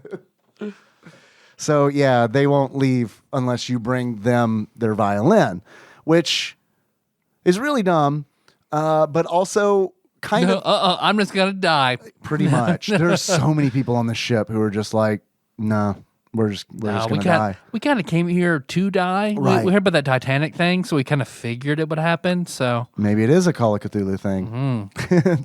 You didn't buy this is the death boat. Yeah, death cultist.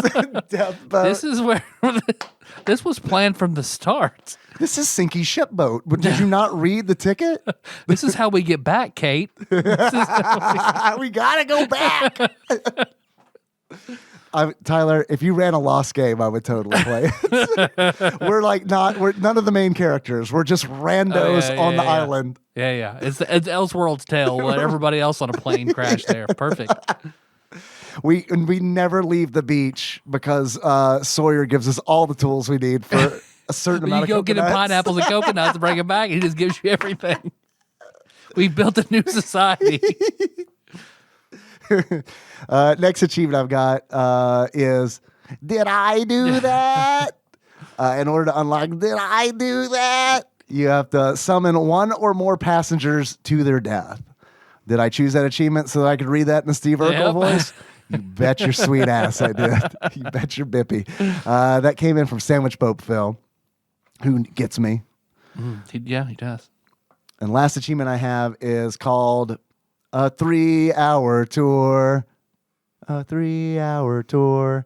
In order to unlock a 3-hour tour, you play the game 3 times without reaching an ending. And that came in from P. Willie Eaton. So thank you very much, guys. I love those achievements. There was a bunch of really good ones. There were like, at least half of them were about that woman, that old woman falling to her death and saying, "What did I do to deserve this?" Do you have any achievements, Tyler? I've got the obvious one. I got Billy Zane. Billy Zane You here. unlock Billy Zane by just rushing through, helping no one to save your own ass, like his character in Titanic. Yeah. Yeah, I guess that's about it. Okay. Tyler? I got Ben Affleck. Make it to the boiler room and then just stay there until your time runs out. Yeah. I have some questions for you. Fuck yeah. The first of which we've kind of touched on a little bit already. But if you were to buy this game, SOS, for the Super Nintendo, loose, how much do you think you would pay for it on average? $250. Tyler, actual retail value of SOS, loose, for the Super Nintendo, on average, according to PriceCharting.com, at the time of this recording, is $83.75. It's a lot better than I thought it was. Okay. I would pay that. Yeah. However, that is not the actual price of this game. Oh. It is just the average price. Guess how many copies of this game I found on the whole internet last night? None. 2. They're on the other end of the spectrum. Guess what? Was one of them complete case and box? Mm-hmm. That was expensive. Was the other one on Amazon for $50 more than the average price? It sure was. Damn. I love this game. I do not $135 love this game. Shit. Yeah. 85. I feel like 83 was like, that is like the upper limit. Here I can prove I can prove I love you with $83. I can't prove I love you. If no one can accept that, then fuck them. Exactly. Yeah, that's in the Bible. Yeah. Yeah. And the Lord once swore on 83 shekels. According to Judas bought back Jesus' love with 83 pieces of silver. $1. I'm kind of curious. According to Flopsy, the availability of this game is rare, which totally checks out. I have a feeling that I'm not going to be able to pick this game up until I find it at a convention. Maybe you're right. And I'm okay with that because convention prices are typically more in line with the average. A little more fair. As opposed to ridiculous online auction prices because they're like, oh man, this is the only copy of this game on eBay. How much was the complete in box? I can't remember because I momentarily went blind. Oh, Ark of the Covenant style. Okay. It was very expensive. It was like, I think it was like $280, something like that. Shit.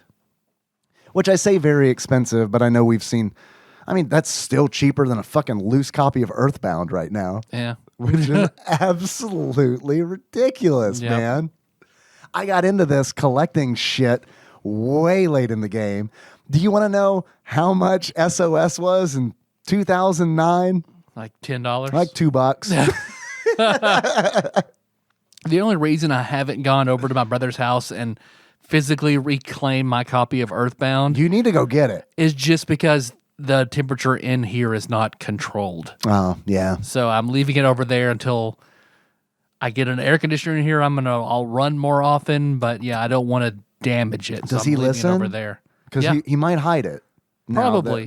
He knows I want it. I mean, he stole that That's woman's... about the only text he will not reply to is if I ask about Super Nintendo games. Then I don't hear back from him. He stole that woman's copy of Nosferatu, remember? Yeah, he did. He did. So I don't think you're going to get Earthbound back. I'm so sorry to say that, but I don't think you're getting it back. I'll have to get on Tinder and dress as like a sexy girl. The Bugs Bunny style. No, I'd love to come over and see you. Yeah, I eat ass. Sorry, family. I'll be. I love eating ass wearing a backwards red baseball cap and a striped shirt. Do you have anything that might go with that? I'll be late for dinner. I have a date with the lady gremlin from Gremlins 2. Tyler. Yes, Dave. Do you have any achievements? We just did that. Yep. I got so caught up with pretending that you're the lady gremlin from Gremlins 2 that You're all hot and bothered. Yeah. Like that one time Oh. Shake was asking Josh and someone else, like, if you woke up tomorrow. He asked me this. You woke up and Tyler was a girl, would you fuck her? And I said no. So did Josh. To which Shake replied, I would. He didn't believe it. You wouldn't. What? Why not? Man, Tyler would have like the softest pussy. Care to comment? And we're buddies. He probably let you do whatever to it. Well, maybe not because we're buddies, just because I know Tyler's into some shit.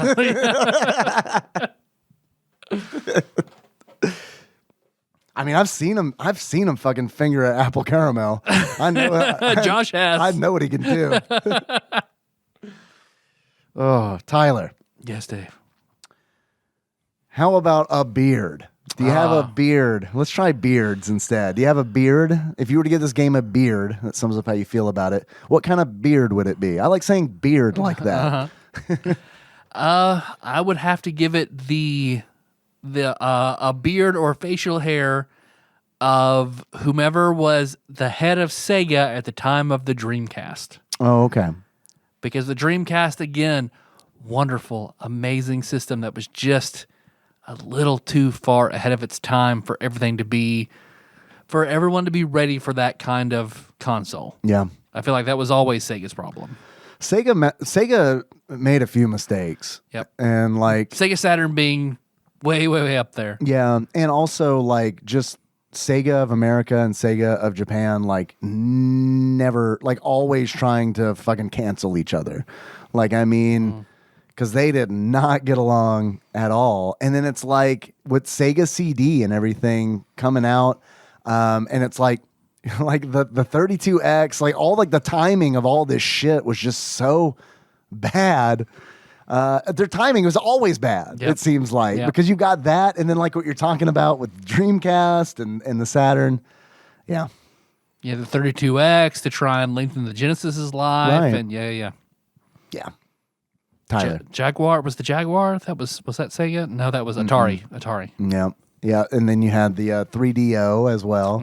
Yeah. The system that I wanted so bad because it had really sweet 2-inch screenshots in GamePro magazine of Jurassic Park. Something I could probably play on a DVD player Yep. right now. Tyler, if you were to give this game a pair of glasses, that sums up how you feel about it. What kind of glasses would it be? I would give it the screen magnifier that would attach to the top of the Game Gear. Oh, God. Along with the TV tuner. Oh, fuck it. Make it big. Yeah, the battery pack. Not even battery. Let's just put 6 batteries in here and just see how long it takes. Not long. So, like, all wonderful shit, man. Having the TV tuner to watch TV on your fucking Game Gear, fucking amazing. I wanted that so I bad. did too. I could never find one. My parents were like, that's a very cool idea. They were all for buying me one. Damn it, if we could never, ever find one Yeah. anywhere. My parents said, how are you going to, like, when we're driving on the road, the stations are going to change constantly. Oh, yeah, I guess you're right. But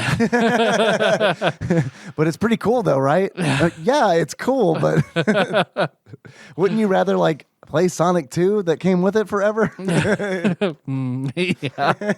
Well, I guess you got a point there, Yeah. Dad. It is that hard. I got some more questions for you, Tyler. Yeah, let's do it. I got a quiz that came in from one Ross Rachel Green from Yeah. across the pond. And by the way, I guess before we completely are done with SOS, are you interested at all in what Flopsy I am. I'm rated very it? interested. Very. Flopsy, a.k.a. the Ultimate Nintendo Guide to the SNES Library 1991 through 1998 by Pat Contry, courtesy of Monster Mold Mike, my apologies. They gave it 4 stars, which is probably the first review Wow. that I have agreed with in this book. 4 stars, man. But to say for a non-mainstream title, that's very high. I think it's helping it in this situation. Because I know it's helping. Like, to be perfectly honest with you, if Nintendo put this game out, I probably wouldn't be as forgiving as I am the fact that Human Entertainment put it out, because it's like, okay, one of you is like a huge developer that is still around today. The other one kind of seems like a real scrappy developer, you know, and it's like, okay, I can hand wave a lot out of like just respect for that. Like I would put Clock Tower on my top 100. See, I'm so glad you brought up Cock Tower. Cock Tower's also there. Dude, Cock Power is the best Super Nintendo game. I don't know why it didn't come out in North America. There's a room in SOS called the Cock Power room. I'm so glad you brought that up, because one of the things I meant to ask It's where they inject roosters with steroids and make them fight. I was going to ask if you think that this or Clock Tower is a better game. I think I like SOS better. I think they're both good games, but I'm not really until I played SOS, I didn't really want to go back and revisit Clock Tower. Now I do, but it took SOS to get me to there. Yeah, Clock Tower is more playable for me because I hate the cinematic platforming. Yeah. But concept and the way all of it's done, like, I mean, they're doing shit that wasn't done in this era at all. Both those games. Yeah, for sure, absolutely. I mean, if I include Clock Tower, I might have to include SOS because it's such a unique take that is still, like, despite its limitations, is still done really well. Even if it's not, I can't just put games that I really like to play and exclude the ones I don't. Otherwise, then I'll like 30 games. So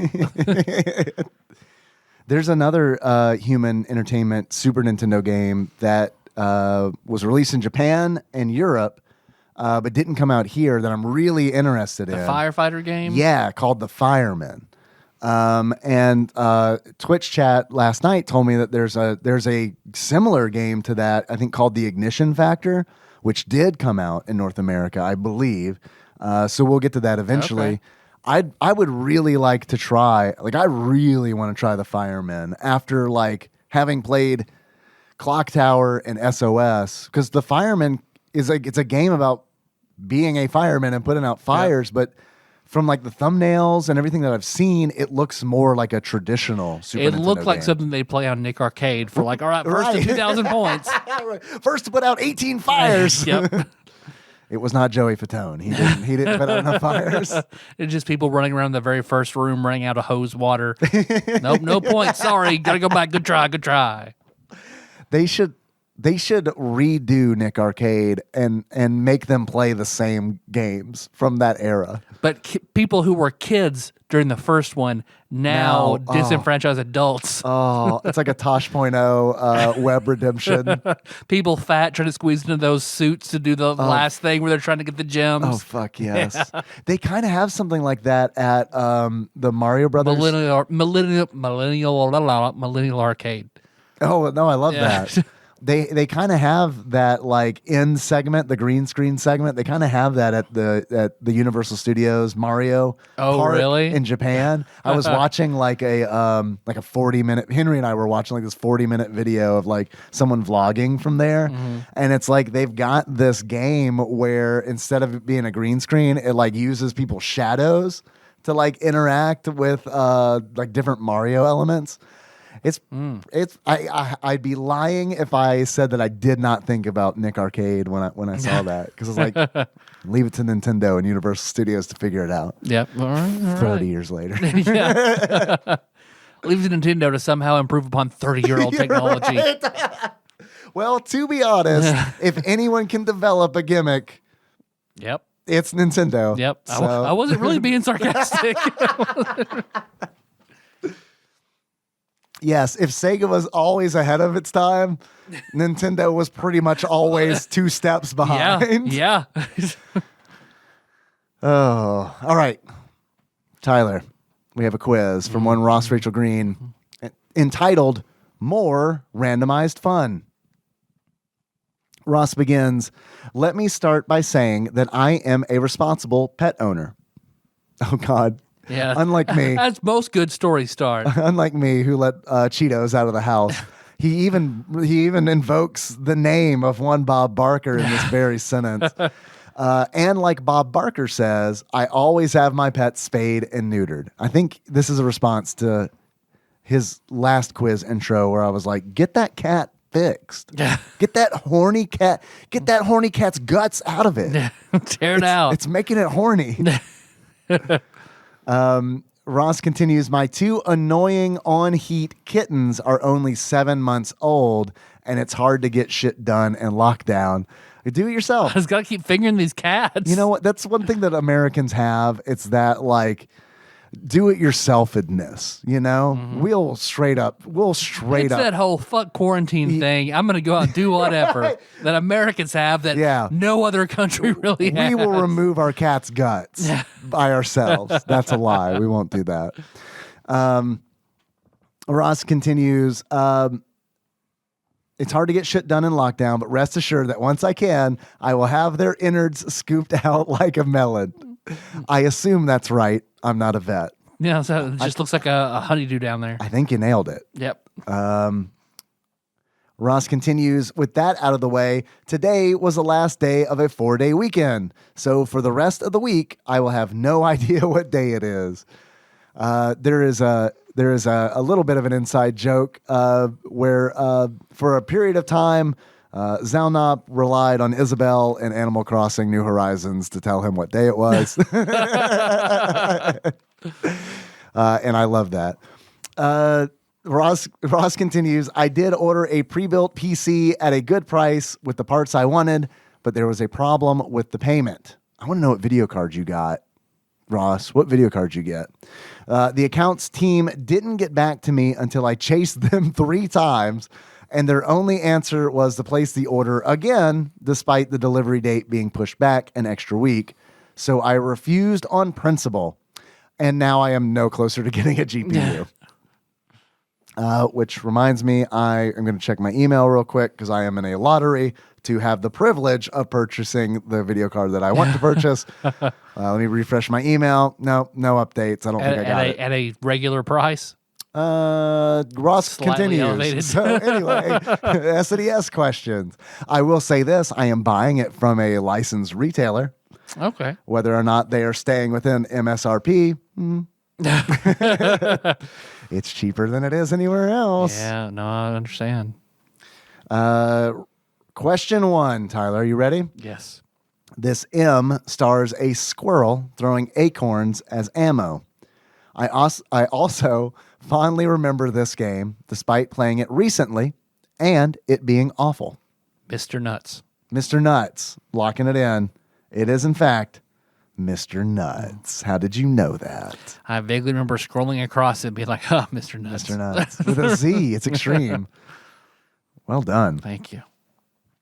Mr. Nuts, brought to you by the Balls people. Balls and Nuts. Interesting.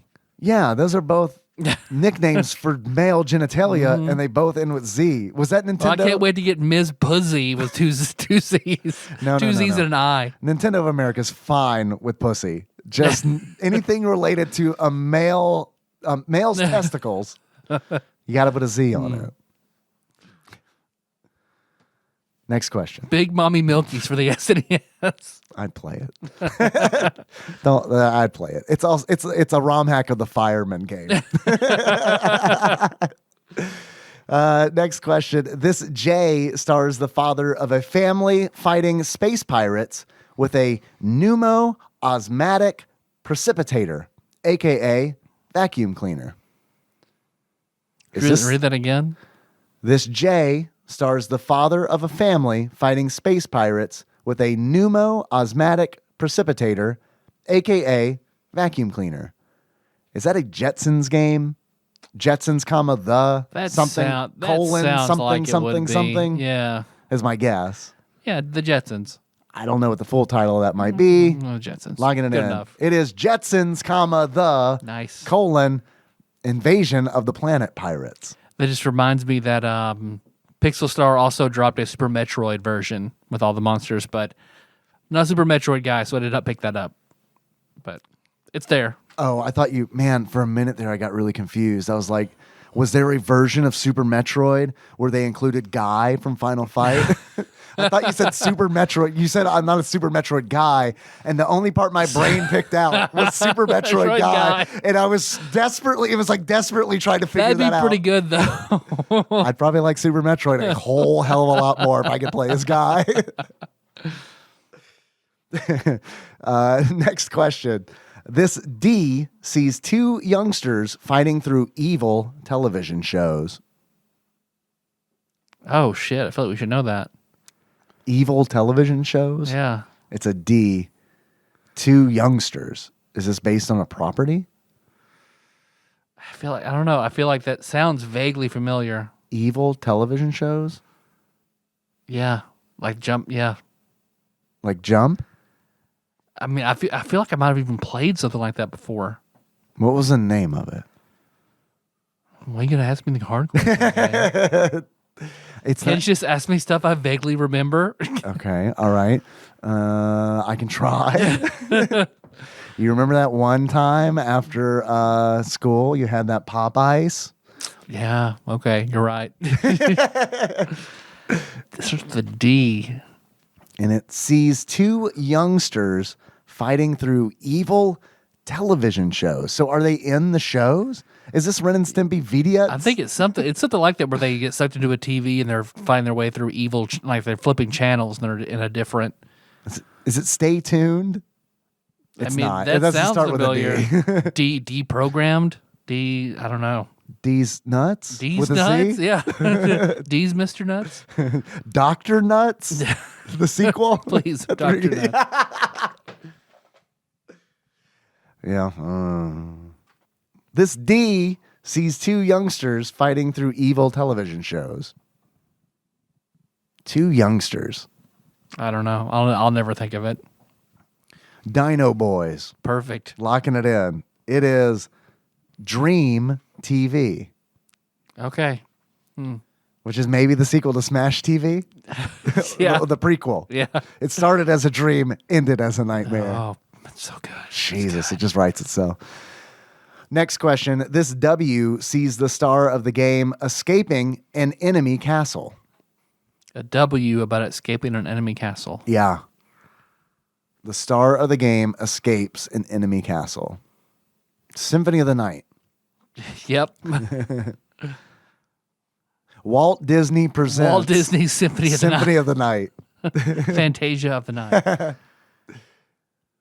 This W W sees the star of the game escaping an enemy. Is it Willy Wizardry? Wonka and the Chocolate Factory? I don't think there's a Willy Wonka game. Wizardry sounds good to me.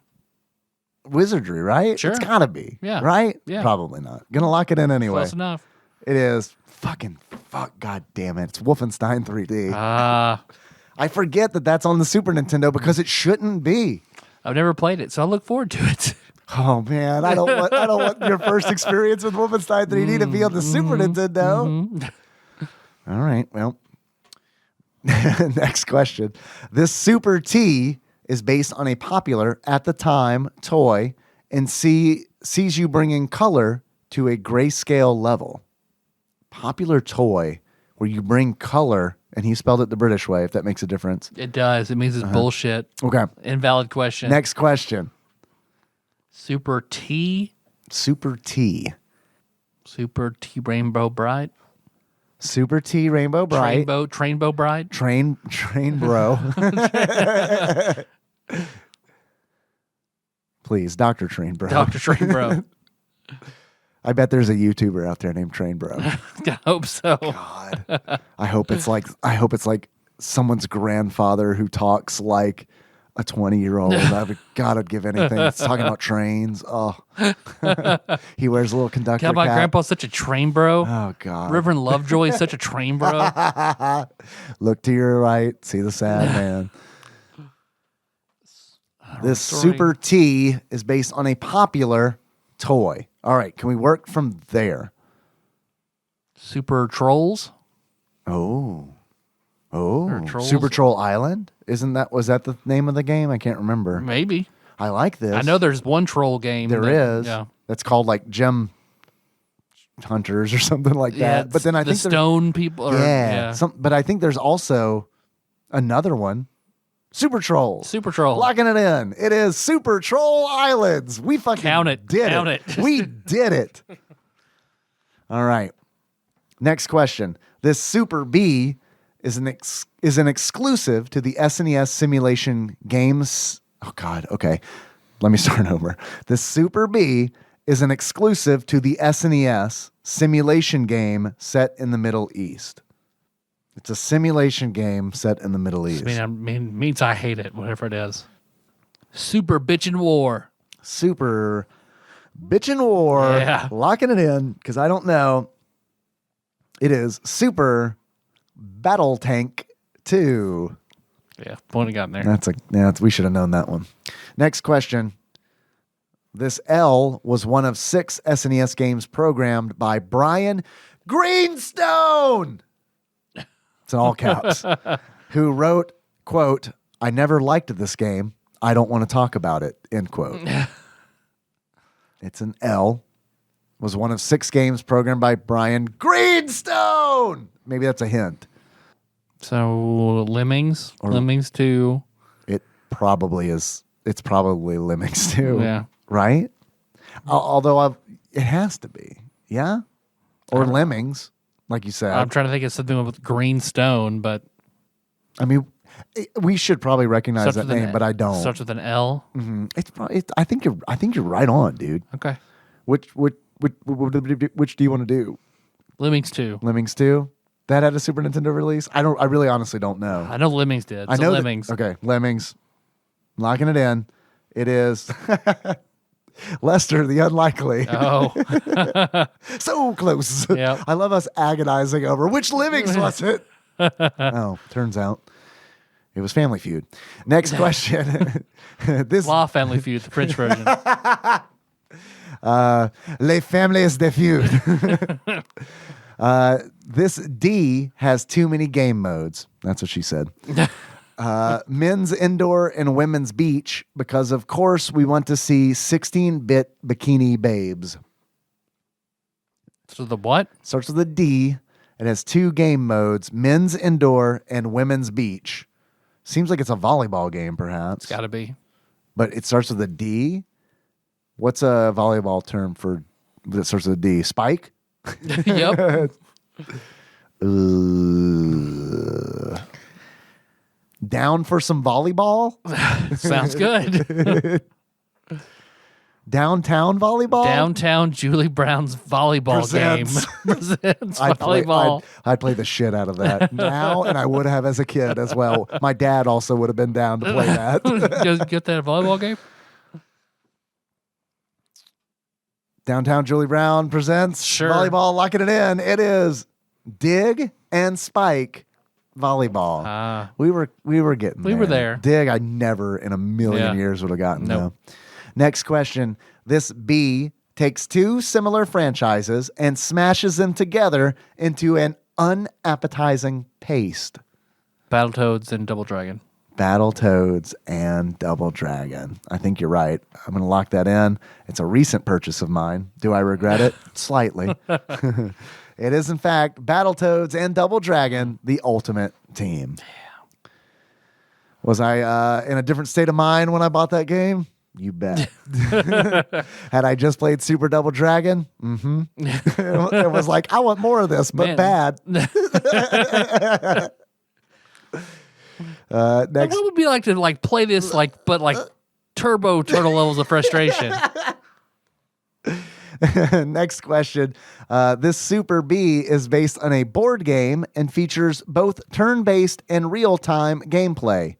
Battleship? Battleship? Logging it in. So. It is Super Battleship. Super Connect 4. Yeah. Super Mousetrap. Super Don't Break the Ice. Super Ants in the Pants. Super Don't Wake Daddy. Super Anticipation. Super Hi-Ho Cheerio. Man, I loved me some Hi-Ho Cheerio in kindergarten. Yeah. Super Pretty Princess. That's what I played all the time with my cousin. I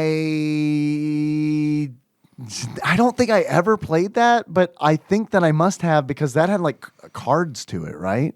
Wasn't it like you draw a card and then you had to like It'd be dress good to put on the whatever- jewelry, yeah. Made my cousin laugh when I'd wear a tiara and rings and earrings. It's like children's sex dice, essentially. Yep. This better not awaken anything inside of me. And the last question, you find an unlabeled game in a job lot of cartridges and find that it's a game produced by an overtly racist organization. As you are testing it, you find that under all the xenophobia is an excellent game with a great plot, graphics, and gameplay. Do you tell people about the game, knowing that it will popularize said racist organization and brand you as one of them, or just hide it away forever? Hide away forever. No, man, you got to expose that shit. No, Oh, yeah, that's the angle. You're like, hey, look at this fucking racist ass game that fucking sucks. Okay. I found it. Money. money, please. I found this. Racist game. Got a racist game here. Smithsonian, come on. Yeah.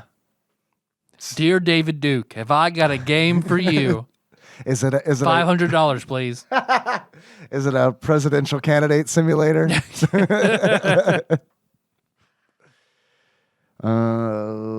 Ross says, I might show my friends under the instruction never to tell another living person, or just sell the thing for a ton to a collector and let them release it into the wild. Yep. I'm telling you, you got to go the angle where it's like, yo, look at this super racist game I found that sucks. Also, I stream on Twitch on Fridays and Sundays if you'd like to talk to me about it. Yep. Come on. That's it. All right. Ross, thank you very Ross. much. I love that quiz. Also, I'm sorry for hassling you about the whole cat thing, especially considering that I let a fully bald cat into the wild. Well, Dave, I'm just dying to know what we're going to do next week. You want to know? I feel like we've gotten lucky, so I kind of think we're going to get hit with a obtuse sports game, but I hope not. I feel like we got very lucky this week. Mm-hmm. Yeah. So we probably will get hit with a fucking super stinker. Oh, maybe it'll be the other SOS.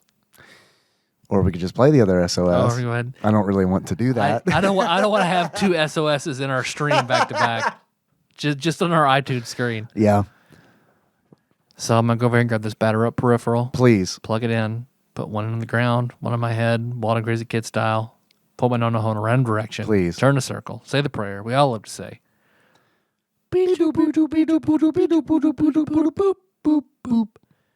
No whammies, no whammies, no whammies. Stop. 155.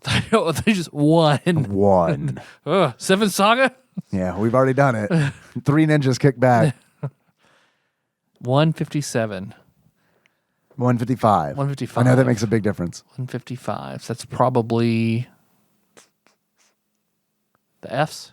It's the D's. D's. That was my gut said D. I should have went with it. Mm-hmm. New game? It is not. Okay. It is Dungeon Master. Well, let's do it again. You want to do it again? Yeah, reroll. Oh, I thought you meant No, do do Dungeon Master again. No, I was kind of no. surprised. No. I love that so much. No. Yeah. You don't want to revisit Dungeon Daddy? That was a great bit. Have Phil come That back was so in? great. It's been long enough. Let's just re-release it. Just no keep one will doing it. No one will know. That's pretty good. What about sort of a million? Perfect. Yeah. Go ahead, release it. We've never done it before. This podcast. If we sound different, it's because we're both really sick next week. This podcast gets easier and easier if we start doing reruns. Whenever we roll something we've already done. All right. Would you like to pray again? I would. All right. Say the prayer we all love to say. No, stop. 124. Oh, are we still on the D's? We are Oh. still in the D's. New game? New game. New game. Starts with a D. It starts with a D. G. Let me know when you're ready for some hints. Give me a hint. This stars a cartoon character. Is it a Speedy Gonzalez game? It is not.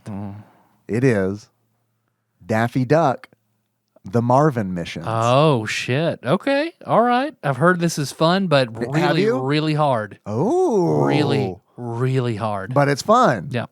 I like fun things that are really hard. Yep. Giggity. All right. Okay. Well, I went from like not excited at all to okay. All right. All right. Because it was a video I watched, a YouTube video where they briefly brought it up and said, yeah, games that are fun, but, too fucking hard. And it was Daffy something Duck like was that. one of them. Yeah. Okay. All right. I think the Marvin mission. So this has to be like a Duck Dodgers style game, right? Yep. Yeah. Cool. All right. I'm happy. I'm happy with that. Okay. Good. Good. It's not a horrible sports game. No, it's not. That's the most importantly. It's not. Yeah. All right. Thanks, everybody. You can find the show on iTunes, Stitcher, YouTube, Spotify. Pretty much everywhere. Other Everywhere. places. Google Play. Do a search. Yeah. You'll find us. Still with YouTube. Thank you. Thank you, Dane. Yeah. Backlog Banisher. Yep. Thanks very much. Very good. Let's see. Do you want to send us something? Do you like this show? You like our intros? Or you not like our intros and want us to open up something instead? Send it to TADPOG Studios, care of Nicole Nance, PO Box 3785, Paducah, Kentucky 42002. Someone out there sent us hot tamales, peeps, and listen to this episode and was, fuck. We'll eat more. It's fine. I didn't hate that. Put that on the back of the box. I didn't hate these. A lot of people. So we're on Facebook. You got the regular TADPOG page. Then if you're a fan, we got the TADPOG Nation for all that dank shit. Hell yeah. And then if you're a good person who likes good organized chat, we got that Discord. What was the Discord again? bit.ly/TADPOG Discord. We'll get you on there. So you want to call us, 270-883-2555. And then, of course, we're TADPOG_podcast on both Twitter and Instagram. Yeah. If you want a shirt, shirts.tadpog.com, or a mask, mask.tadpog.com. Yep. But you stream. I do. You stream. I stream on Friday nights and Sunday nights. Maybe more SOS on Friday. That's kind of the way I'm leaning.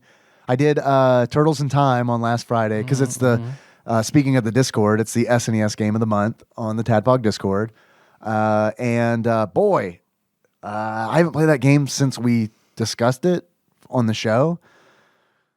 Wow, that's such a good game. It's a good game, but I'm okay to never play it again. I've played it to exhaustion because we beat it every time we went to Game Galaxy. But see, yeah, for sure. But the SNES version, I think it's better than the arcade version. Okay. I really do. And like trying to go through that game fast is actually a lot of fun. I watched a speed run of it, and I watched a speed run of 2-player co-op of Turtles in Time. And I think it took 17 minutes, I think. And that is insane, dude, because it's like these people have like, they know where every enemy is going to spawn and know how to kill it the quickest possible way. And it's like, it is counter to my play style because they're constantly using the special move, which also lowers your life every time you use it. And I hate doing that because it always just makes me feel so like, I hate it too. Too dangerous, man. Yep. Living on the edge. I'm with you 100%. Most importantly, we got that Patreon. We do. So I'm gonna scroll back. We got a split month here, so I got to go back. Uh-huh. Let's see. So I think the big boost from Dig Dougie. Yeah. Thanks, Dig Dougie. For April, a doubling from Fernando. Thank you. Yeah. Thanks, Nando. Teeth Cracker Nando. Teeth Cracker Or Nando. Their Tooth Splitter. Ooh. The Tooth Splitter Fernando. The Tooth Fairy. Yeah. There we go. It can't sound badass, so it's got to be Tooth Fairy Fernando. Thank you very much, Nando. That's all I got for Patreon. All right. I want to give a quick shout out to the gentlest of G's. Yes. for getting married. So And congratulations. wearing a lot of our shirts in the pictures. Oh, I'd seen the photos. All of the Facebook pictures he posts, they're out in Vegas having a good time, and he's wearing a lot of TADPOG Oh, hell shit. yeah, I love man. it. I love it. That's awesome. I didn't know that. That's great. So congratulations, Gentle G, and Indicate Sith. Our theme song is Moves by Sycamore Drive. We'll do that. Check the show notes at TADPOG.com. Dave, how you want to close us out? Like, We're being dropped from a boat to a far distance to our death. Yeah, And wonder if we deserve it or not. I only feel like that is fair. That's a great suggestion. Thank you. So until next time, Tropical Capricorn. Why did I deserve this? This episode was executive produced by the following people.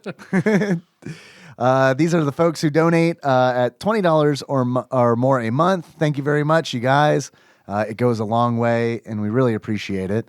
We've got Usurper Grimm, God Emperor Alex Pena, Cousin David Galino, Cthusiast Jeff Miners, Coronavirus Savior Cubicle Monkey, Zeus Laser, Steve Dixon, Plinko Nick Price, Clambro Cody Phillips, Lint Liquor Joseph Phillips, Bantha Master, Executive Producer Dig Duggy, The Eightfold Daniel Abernathy, Time Lord Josh Edwards, Game Bug Prime Nathan Eaton, Matt Gentile aka Gentle G, Magical Sleeper aka Big Dick Pie Baker Chris Vaughn, Laud Mulaney Dennis, Pinball Archmage Chris Edler, congratulations on your marriage. Also, congratulations on your marriage, Gentle G. And I'm sorry you couldn't be on this episode.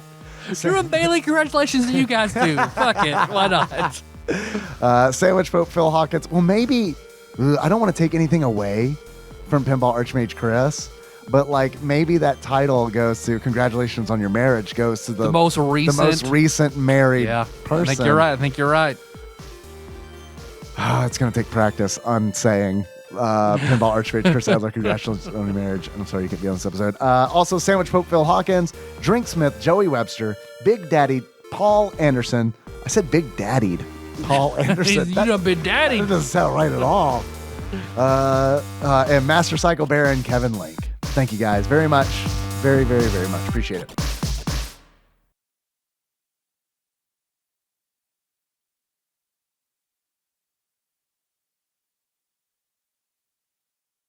Right now for a dramatic reading of one side of a script from a famous rant by an actor. Okay. This could be... I will only be doing the part of the famous actor and not the director trying to console the famous the director. actor. Okay. This isn't the one I thought you were going to do. We know a remote farm in Lincolnshire where Miss Buckley lives every July. Peas grow there. Do you really mean that? Do you think you really want to say July over the snow? Isn't that the fun of it? I think it's so nice that you see a snow-covered field and say, every July peas grow there. We know a remote farm in Lincolnshire where Miss Buckley lives every July. Peas grow there. We aren't even in the field, you see. We're talking about them growing and she's picked them. What? I don't understand you then. What must be over July? Well, I was out.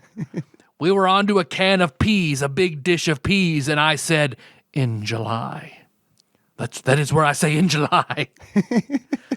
That doesn't make any sense. Sorry, there's no way of saying an English sentence in which you begin a sentence with in and emphasize it. Give me a jury and show me how you can say in July, and I'll go down on you. That's just idiotic, if you forgive me for saying so. If you forgive me for saying that. That's just stupid. In July. I'd love to see you emphasize in July. Impossible. Meaningless. He wasn't thinking. He didn't say it. He said it. I said every July.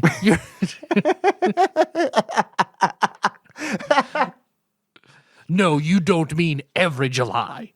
But it is. But that's why it's bad copy. It's in July. Of course it's every July. There's too much directing around here. Norway, fish finger, nor Findus, Norway. We know a certain fjord in Norway. No, near where the cod gather in the Great Shoals. They're in Janstangdalen. Shit.